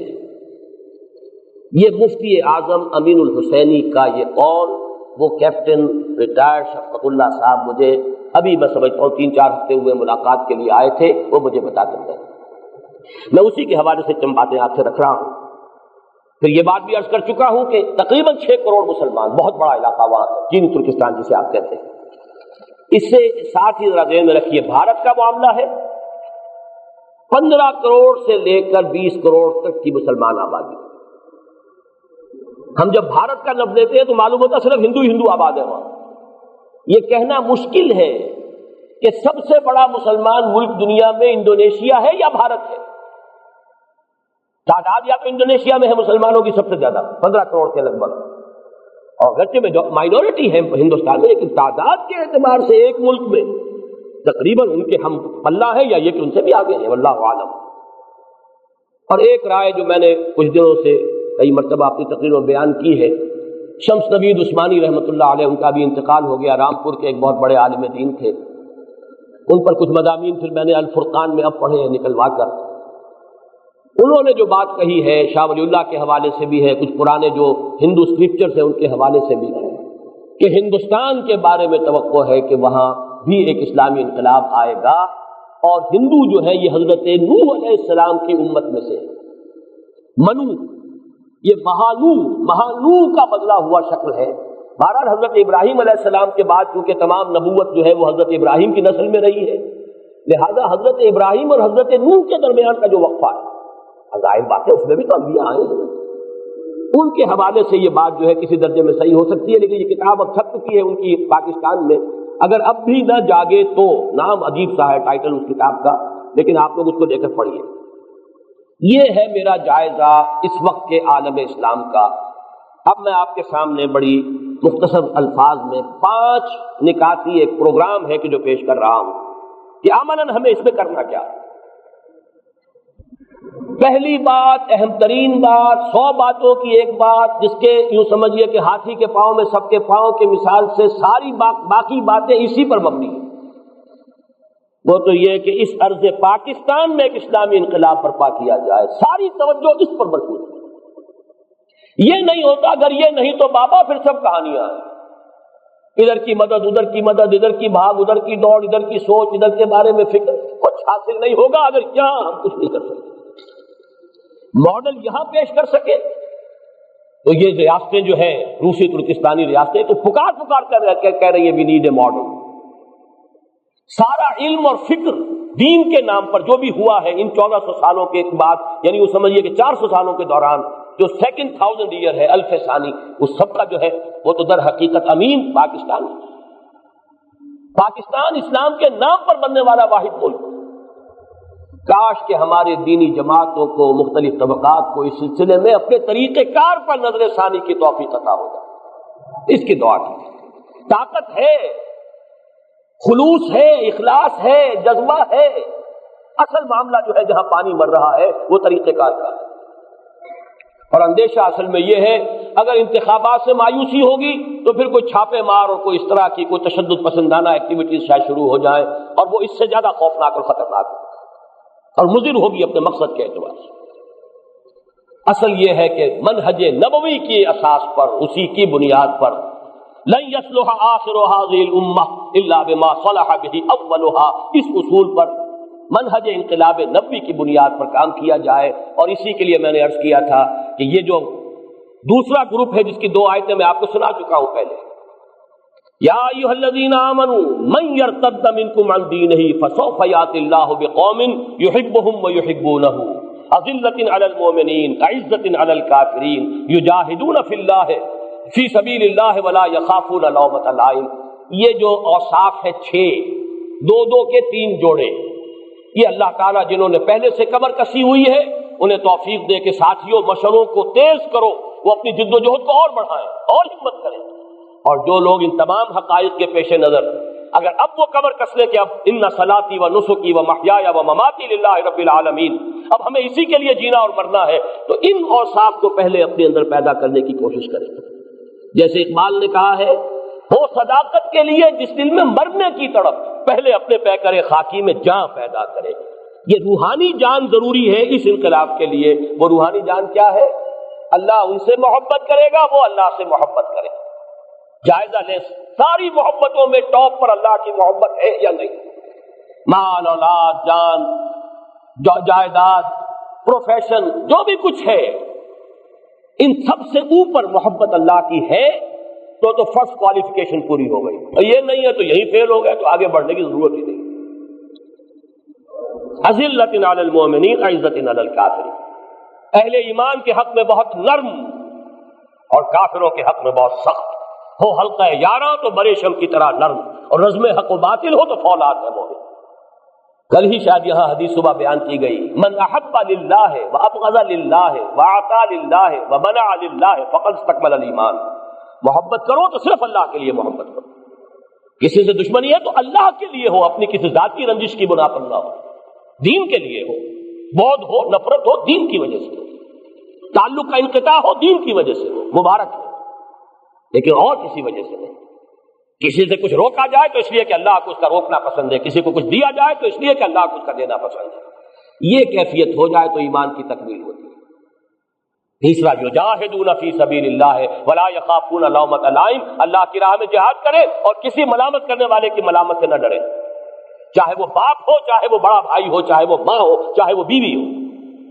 کرنا ہے، لگانا ہے اپنے آپ کو اللہ کے دین کے لیے، کوئی راضی ہو چاہے ناراض ہو۔ جب تک یہ شکلیں نہیں ہوتی، یہ 6 اوصاف ہے، 2 کے 3 جوڑے، یحبہم و یحبونہ، اذلۃ علی المؤمنین اعزۃ علی الکافرین، یجاہدون فی سبیل اللہ ولا یخافون لومۃ لائم۔ اس راہ میں جو سب پہ گزرتی ہے سو گزری، تنہا پس زندہ کبھی رسوا سر بازار، کرتے ہیں بہت شیخ سر گوشہ ممبر اور گرجے ہیں بہت اہل حکم بر سر دربار، اور چھوٹا نہیں چھوڑا نہیں غیروں نے کوئی ناوی کے دشنام، چھوٹی نہیں اپنوں سے کوئی طرز ملامت۔ یہ ملامتیں کسی طرح کی بھی ہو، ناصحانہ ہو، خیر خواہانہ ہو، کسی ملامت کی کوئی پرواہ نہ ہو، انسان طے کر لے کہ ان صلاتی و نسکی و محیای و مماتی للہ رب العالمین۔ یہ تو ہے ان آیات کا حاصل۔ اور اس کے بعد 2 آیتیں پہلے بیان کر چکا، اللہ سے ولایت کا رشتہ، رسول سے، پھر اہل ایمان سے۔ اہل ایمان بھی وہ نام کے مسلمان نہیں، الذین یقیمون الصلاۃ ویؤتون الزکاۃ وہم راکعون، ومن یتول اللہ ورسولہ والذین آمنوا فإن حزب اللہ هم الغالبون۔ یہ شرائط پوری کر لو، اللہ کا وعدہ ہے کہ وہی حزب اللہ غالب آئے گا۔ تو پہلا کام تو یہ ہے، اور اسی کام کے ہونے پر بقیہ 4 کا دار و مدار ہے، ورنہ ان میں سے کوئی چیز بھی اپنی جگہ پر کسی درجے میں بھی مفید نہیں ہوگی، فائدہ مند نہیں ہوگی۔ لیکن دوسری 4 چیزیں کیا ہیں؟ نمبر 1، وسط ایشیائی مسلم بلاک کی طرف پیش قدمی ہونی چاہیے۔ اس ضمن میں جو تجویز آئی ہے ایران کی، پازیٹیو ریسپانس ہونا چاہیے اس پر۔ البتہ اس کے ضمن میں جو بات ایک میں نے کہی ہے، تازہ جو ندائے خلافت ہے اس کے سرورق پر وہ بات دے دی گئی ہے بڑی تفصیل سے، بڑی خوبصورتی کے ساتھ، کہ چونکہ ایران پیش رفت کر گیا ہے اپنے تصور اسلام کے مطابق، جو ان کا شیعہ اسلام ہے، ہم پیچھے رہ گئے، اور ہمارے ہاں اسلام کی طرف پیش رفت میں ایک بہت بڑی رکاوٹ یہاں کا شیعہ مکتب فکر ہے، کہ جو برابر کا مدعی ہے۔ اب ظاہر بات ہے کہ برابری جو ہے وہ لا آف دی لینڈ کے لیول پر تو دو قانون نہیں ہو سکتے ملک میں۔ تو میں نے یہ بات کہی ہے، ایران کی حکومت اگر واقعتاً چاہتی ہے کہ پاکستان کا اور ایران کی واقعتاً گہری مفاہمت ہو، تو پھر یہ ہے کہ انہیں جو بھی ان کے گڈ آفیسز ہیں، جو بھی اثرات ہیں، بروئے کار لا کر پاکستان کے اہل تشیع کو اس پر آمادہ کرنا چاہیے کہ وہ یہاں وہی صورت اختیار کرنے کو تیار ہو جو سنیوں کو ایران میں دی گئی ہے۔ اگر یہ ریسیپروسٹی ہوئی تب تو بات بڑھ سکتی ہے آگے، ورنہ کیسے بڑھے گی؟ وہاں شکل یہی ہے، لا آف دی لینڈ فقہ جعفریہ کا ہے، چاہے سنی ہو چاہے وہ شیعہ ہو، اس کے اوپر انطباق ہوگا۔ ایک ملک میں 2 لاز نہیں ہو سکتے، قانون ملکی تو ایک ہی ہو۔ ہاں پرسنل لا میں سنیوں کو اجازت ہے، نماز جیسے چاہے پڑھے، روزہ جس وقت چاہے رکھے، جس وقت چاہے کھولے، اپنے نکاح طلاق کے معاملات آپس میں جس طرح چاہے کرے، انہیں اختیار ہے۔ بعین ہی یہی پوزیشن اہل تشیع کو یہاں اختیار کرنی چاہیے۔ نہیں کریں گے تو ہمیں معلوم ہے کہ بہرحال یہ مائنورٹی اتنی تو نہیں ہے کہ اسے بالکل نظر انداز کیا جا سکے، ہماری سروسز میں، ہماری فوج میں، ہماری پولیس میں، ہماری سول سروس میں، بلکہ ان میں تو میں سمجھتا ہوں کہ اپنی اصل جو آبادی کی مناسبت ہے، تناسب ہے، اس سے کہیں بڑھ کر زیادہ عمل دخل ہے۔ تو یہ بہت بڑی رکاوٹ ہے، کاش کہ ایران کی موجودہ حکومت جو ہے وہ اس بارے میں غور کر سکے سنجیدگی کے ساتھ۔ تیسری بات، ایٹمی اسلحہ کے بارے میں برملا کہنا چاہیے کہ ہم بنائیں گے اور بم بنائیں گے۔ کیا دلیل ہے؟ بھارت اس میں ہم سے آگے نکل گیا، کھل کر کہہ رہا ہے۔ کس دلیل سے کہتے ہو کہ ہم نہ بنائیں جبکہ تم نے بنائے؟ ایک کام تمہارے لیے اچھا، ہمارے لیے برا، کون سی دلیل؟ تم بہت زیادہ مکمل ہومو سیپین ہو اور ہم کو گھٹیا ہومو سیپین ہے، تم زیادہ مہذب ہو اور عاقل ہو، حالانکہ تم نے ایٹم بم گرائے ہیں ہیروشیما پر اور ناگاساکی پر، تو تمہارے ہاتھ میں تو محفوظ ہے اور ہمارے ہاتھ میں غیر محفوظ۔ میں سمجھتا ہوں بڑی منطقی بات ہے، بڑی دلیل ہے، اور سیدھی سی بات یہ کہ ہمیں تو یہ کہنا چاہیے کہ ہمیں تو ہمارے اللہ کا حکم ہے، وَأَعِدُّوا لَهُم مَّا اسْتَطَعْتُم مِّن قُوَّةٍ وَمِن رِّبَاطِ الْخَيْلِ تُرْهِبُونَ بِهِ عَدُوَّ اللَّهِ وَعَدُوَّكُمْ وَآخَرِينَ مِن دُونِهِمْ لَا تَعْلَمُونَهُمْ اللَّهُ يَعْلَمُهُمْ۔ جو طاقت بھی فراہم کر سکو اسے فراہم کرو، بدے ہوئے گھوڑے رکھو سدے ہوئے لڑائی کے لیے تیار، تاکہ اس کے ذریعے سے تم اللہ کے دشمنوں کو اور اپنے دشمنوں کو ان کے اوپر دہشت طاری کر سکو، رعب طاری کر سکو۔ اور اللہ کے اور تمہارے دشمن جو کھلے کھلے وہ تو ہے ہی ہے، ایک اور ہے ففتھ کالمسٹ عنصر جو تمہارے آستین ہے، تاکہ وہ بھی اندر ہی اندر بیٹھا ہوا دہلتا رہے کہ کوئی اقدام مسلمانوں کے خلاف کیا تو ان کی تو نگاہوں کے سامنے تھا جو بھی کچھ طاقت جو ہے مسلمانوں نے فراہم کی تھی۔ ہمیں تو یہ حکم رب ہے، ایک حکم رب ہے جس سے بات شروع کی تھی، یا ایھا الذین آمنوا لا تتخذوا اليہود والنصارى اولیاء، یہ نہیں ہے، اور اصول فقہ میں نہیں جو ہے وہ امر سے بھی زیادہ غالب ہوتی ہے۔ پہلا حکم تو وہ ہے ایک چیز سے روکنے کا حکم، ان سے دوستی مت کرو، اس کے ساتھ نیو ورلڈ آرڈر کے ساتھ ان یہود اور عیسائیوں کے گٹھ جوڑ کے ساتھ کوئی مفاہمت مت کرو، نہ بھاگو اور دوڑو انہی کے پاس، انہی کی گود میں، اور انہی میں گھسنے کی کوشش کرو اور انہی سے تحفظ حاصل کرنے کی کوشش کرو، یہ در حقیقت قرآن کے اس حکم کی صاف خلاف ورزی ہے۔ اور دوسرا حکم ہمیں یہ ہے، اعدوا لهم ما استطعتم من قوة ومن رباط الخيل ترهبون به عدو الله وعدوكم وآخرين من دونهم لا تعلمونهم الله يعلم۔ اس میں یہ ہے کہ واقعتاً یہ موقع ایسا ہے، یقیناً یہ چیلنج ہوگا ویسٹ کے خلاف، یہ چیلنج اگر ہم کر لیں تو یہ ہمارے لیے ایک بڑا قیمتی موقع ہے، خدا اور خودی کی باز یافت، پھر اللہ کی طرف توجہ ہو جائے گی۔ دنیا کے سہارے جب جواب دیں گے تو اللہ کی طرف لا محالہ توجہ ہو جائے گی۔ جب تمام ڈاکٹر اور معالج اور سب جواب دیتے ہیں تب اللہ کی جناب میں گر گڑاتا ہے انسان، اے اللہ اب تو صرف تیرے ہاتھ میں، میرے سارے سہارے تو جواب دے گئے، لہذا یہ دنیا کے سہارے اگر ہمیں جواب دے جائیں تو تو نے اچھا ہی کیا دوست سہارا نہ دیا، مجھ کو لغزش کی ضرورت تھی سنبھلنے کے لیے۔ ہمیں تو سنبھلنے کے لیے اور خدا کو دوبارہ یاد کرنا اور خودی کی بات یافت، بڑا پیارا یہ مصرع ہے، حمد خدا خودی طلب، حمد خودی خدا طلب، ولا تکونوا کالذین نسوا اللہ فانساہم انفسہم، ان لوگوں کے مانند نہ ہو جانا جنہوں نے اللہ کو بلا دیا تو اللہ نے انہیں اپنے آپ سے غافل کر دیا۔ خدا کو بھلا دو گے خودی سے گئے، خودی کو پہچان لو گے اللہ کو بھی پہچان لو گے۔ من عرف نفسہ فقد عرف ربہ، حمد خدا خودی طلب، حمد خودی خدا طلب، یہ معاملہ ہے، لیکن یہ اس پر چیلنج ہوگا، اور جیسا کہ میں عرض کر چکا ہوں لڑا دے ممولے کو شہباز سے۔ بہرحال ایران نے اس کا ایک نقشہ پیش کیا، ہزاروں کی جانیں جو ہے قربان کی، کتنی بڑی طاقت کے ساتھ جو ہے عراق حملہ آور ہوا تھا، پورا عرب، پوری طاقت، پورا پیسہ پیچھے ہوا، مغرب کی اس کی طاقت، آخر ایک قوم مرنے پر آمادہ ہو جائے اسے کوئی شکست نہیں دے سکتا۔ پھر یہ کہ اس میں اللہ کی مدد ہے، اللہ کی نصرت ہے، وہ آیت میں سنا چکا ہوں آج پہلے ایک مرتبہ، ان ینصرکم اللہ فلا غالب لکم، اگر اللہ تمہاری مدد کرے گا تم پر کوئی غالب آ نہیں سکتا، وَإِن يَخْذُلْكُمْ، اگر وہ تمہیں چھوڑ دے، فَمَنْ ذَا الَّذِي يَنصُرُكُم مِّن بَعْدِهِ، تو پھر کون ہے جو تمہاری مدد کرے گا۔ اس امریکہ بہادر نے، کل مجھے بڑا پیارا جملہ معلوم ہوا عابدہ حسین کا، وہ اخبار میں سرخی سی تھی، آج بھی پاکستانی یہی سمجھتا ہے کہ امریکہ بادشاہ مدد کرے گا، یہ ہماری نفسیات کا جز بن چکا ہے، امریکہ بادشاہ مدد کرے گا۔ اس امریکہ بادشاہ نے جو کچھ سن 65 میں کیا تھا اسے یاد کرو، اس امریکہ بادشاہ نے جو کچھ سن 71 میں کیا تھا اسے یاد کرو، اس کا 6th فلیٹ جو ہے پتہ نہیں کہاں رہ گیا تھا، کون سی وادی میں ہے اور کون سی منزل میں ہے، آتا رہا، سنتا رہے، سنتے رہے، آ رہا ہے، کہاں آیا؟ ہمارا تو بیڑا غرق ہو گیا، وہ فلیٹ آیا یا نہیں آیا وہ تو ہمارا تو بیڑا غرق ہو گیا۔ تاریخ انسانی کی بدترین شکست ہمارے قلم کا ٹیکا تو بنی ماتھے کا، 93,000 ہمارا کڑیل، چاہے وہ جرنیل تھے اور چاہے وہ سپاہی تھے، وہ ہندو کے قیدی بنے، کہ جن کے لیے یوں سمجھیے کہ جن پر کہیں 1000 برس، کہیں 800، کہیں 600 برس ہم نے حکومت کی تھی۔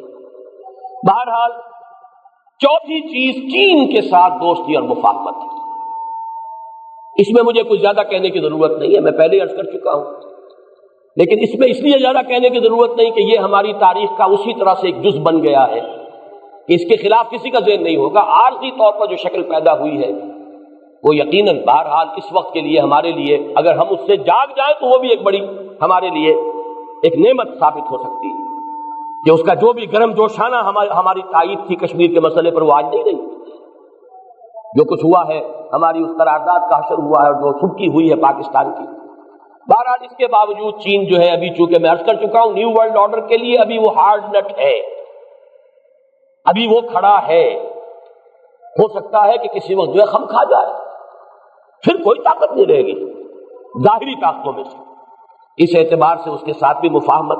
آخری بات جس کے لیے اب وقت نہیں ہے، میں صرف اشارہ کر رہا ہوں، بھارت کا مسئلہ ہمارے لیے ہماری نفسیات کے اعتبار سے، ویسے تو وہ نفسیات تقریباً 1000 سالہ پرانی نفسیات ہے، جس کا کہ مظاہرہ ہوا تھا، جیسا کہ آج بھی میرا جو مضمون چھپا ہے جنگ میں، اندرا گاندھی کا وہ قول میں نے نقل کیا ہے کہ we have avenged our 1000 years defeat، 1000 سالہ شکست کا بدلہ چکایا ہے۔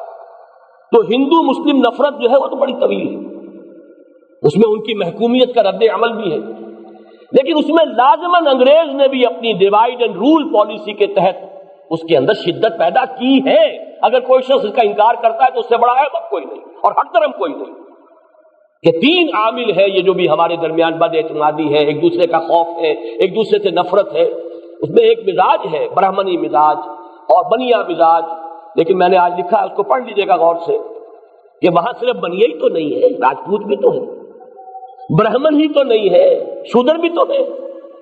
وہ شودر کہ اگر ہم نے کہیں تبلیغ اسلام کا کام کیا ہوتا ریاستی سطح پر، جو کیا بیچارے صوفیوں نے کیا، اپنی ذاتی سطح پر کیا، اگر کہیں ریاستی سطح پر یہاں تبلیغ اسلام کا کام ہوتا تو کوئی ایک شودر بھی رہ سکتا تھا مسلمان ہوئے بغیر؟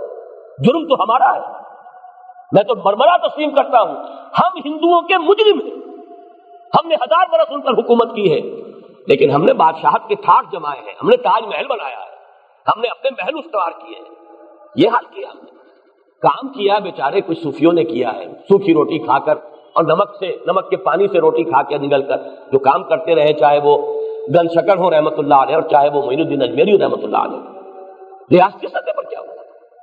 بہرحال اس جرم کی بھی ہمیں تلافی کرنی چاہیے۔ پھر وہاں 18 کروڑ کم سے کم، 15 میں تو شک ہی نہیں ہے، لیکن 18 کروڑ کے لگ بھگ مسلمان موجود ہیں، اردو زبان ہے جو وہاں کے کونے کونے میں سمجھی جاتی ہے، جو ہمارے لیے ایک ذریعہ بن سکتی ہے اپنے خیالات کو، اگر کوئی آپ کے پاس ہے پیش کر غافل عمل کوئی اگر دفتر میں ہے، اگر پیغام خداوندی ہے تمہارے پاس، پیش کیوں نہیں کرتے؟ میں تو آپ کو ایک واقعہ سنا تو مجھے رونا آ گیا تھا، بامبے میں مجھے ایک صاحب نے خط دکھایا جو مرہٹی زبان میں اب ترجمہ کر رہے ہیں قرآن مجید کا، کہ ایک بڑی ہائیلی ایجوکیٹڈ ہندو عورت کا خط آیا اور اس نے یہ لکھا، جب اس کے سامنے وہ قرآن کا ترجمہ آیا، آپ لوگ کہاں اس کتاب کو آج تک چھپا کر بیٹھے ہوئے تھے؟ مجرم تو ہمیں۔ بہرحال معاملہ بڑا پیچیدہ ہے بھارت کا، وقت کیونکہ اب ختم ہو گیا ہے تقریباً، تو میں نے جو کچھ لکھا ہے لکھنا شروع کیا ہے، اس میں بات اور آئے گی۔ ایک بات ضرور عرض کرنا چاہتا ہوں، کشمیر کے مسئلے کی ہڈی جو انگریز پھینک کر گیا ہے، باقی چیزیں اپنی جگہ اختلاف رائے کی گنجائش ہے، جو بے ایمانی ریڈ کلف نے کی تھی، جس کی وجہ سے کشمیر کی یہ ہڈی پھنسی ہے، جس کی وجہ سے ہماری جنگیں ہو چکی ہیں، جس کی وجہ سے کوئی مفاہمت نہیں ہو سکتی، اس کے بارے میں تو کوئی شک نہیں کہ یہ انگریز کا پیدا کردہ اس کی بے ایمانی اور اس کی خیانت کا در حقیقت شاہکار ہے۔ اس کے لیے بھی ہم یہی چاہیں، وہی میر کا وہ شعر، اگرچہ پڑھنا نہیں میں چاہتا، کہ جس کے سبب بیمار ہوئے، اب ہم چاہتے وہی UNO وہی امریکہ ہمارا کشمیر کا مسئلہ حل کر دے، ہوگا یہی وہ بندر بہادر سب کھا جائے گا اور ہندوستان اور بھارت 2 بلیوں کی طرح بیٹھتے ہوئے منہ دیکھتے رہ جائیں گے، اور ایک نیا اسرائیل قلب ایشیا میں، وہ تو جانتے ہیں جو کچھ قوتیں یہاں پر برسر کار ہیں، انہیں معلوم ہے انہیں کنٹینمنٹ آف چائنا کا ایک نیا جو ہے اب منصوبہ جو ہے شروع کرنا پڑے گا، لہذا انہیں تو کوئی بیس چاہیے۔ ایک اسرائیل انہوں نے ویسٹ ایشیا کے اندر خنجر جو ہے عالم عرب کے قلب میں گاڑا ہے، اور دوسرا اسرائیل انہیں ویسٹ ایشیا کے اندر چاہیے، اور وہ اگر ہوگا یہی معاملہ، اگر یہ UNO یا امریکہ کی کسی میڈیشن کے ذریعے ہوا تو ہوگا آزاد ہوگا یہ، اور یہ امریکہ کا اڈا بن جائے گا۔ باہمی مفاہمت کی کوئی شکل ہو، ایران اور چین کے کچھ گڈ آفیسز کو بروئے کار لا کر اس مسئلے کو حل کرنے کی کوشش کی جائے، ورنہ کسی کے ہاتھ پلے کچھ نہیں آئے گا، اور سارا کچھ معاملہ جو ہے یہی نیو ورلڈ آرڈر کی اسکیم جو ہے اسی کی پروموشن کے لیے ایک بہت بڑا مرکز بن جائے۔ بہرحال 4 باتیں میں نے عرض کی ہیں۔ نمبر 1، وسط ایشیائی مسلم بلاک کی طرف پیش رفت۔ نمبر 2، ایٹمی اسلحہ کی تیاری کا اعلانیہ عزم، چین کے ساتھ دوستی اور مفاہمت، بھارت کے ساتھ کشمیر کے مسئلے کو حل کرنے کے لیے کوئی بائیلیٹرل نیگوسیشن جس میں کہ چائنا اور ایران کے گڈ آفیسز کو استعمال کیا جائے، ہرگز یہ امریکہ یا UNO کے ذریعے اس مسئلے کے کسی حل کے بارے میں کوئی پیش رفت نہ کی جائے۔ لیکن یہ چاروں بھی ثانوی ہیں، اصل شے وہ ہے اس ملک میں اسلامی انقلاب برپا کیا جائے، تب تو یہ چاروں چیزیں ثانوی طور پر بہت بڑی طاقت بن جائیں گی۔ لیکن اگر جو جڑ اور بنیاد ہے وہی ہم نہیں کر پاتے تو پھر ان چیزوں کی اہمیت جو ہے وہ پھر میرے نزدیک ثانوی ہے۔ اقول قولی ھذا واستغفر اللہ لی ولکم ولسائر المسلمین والمسلمات۔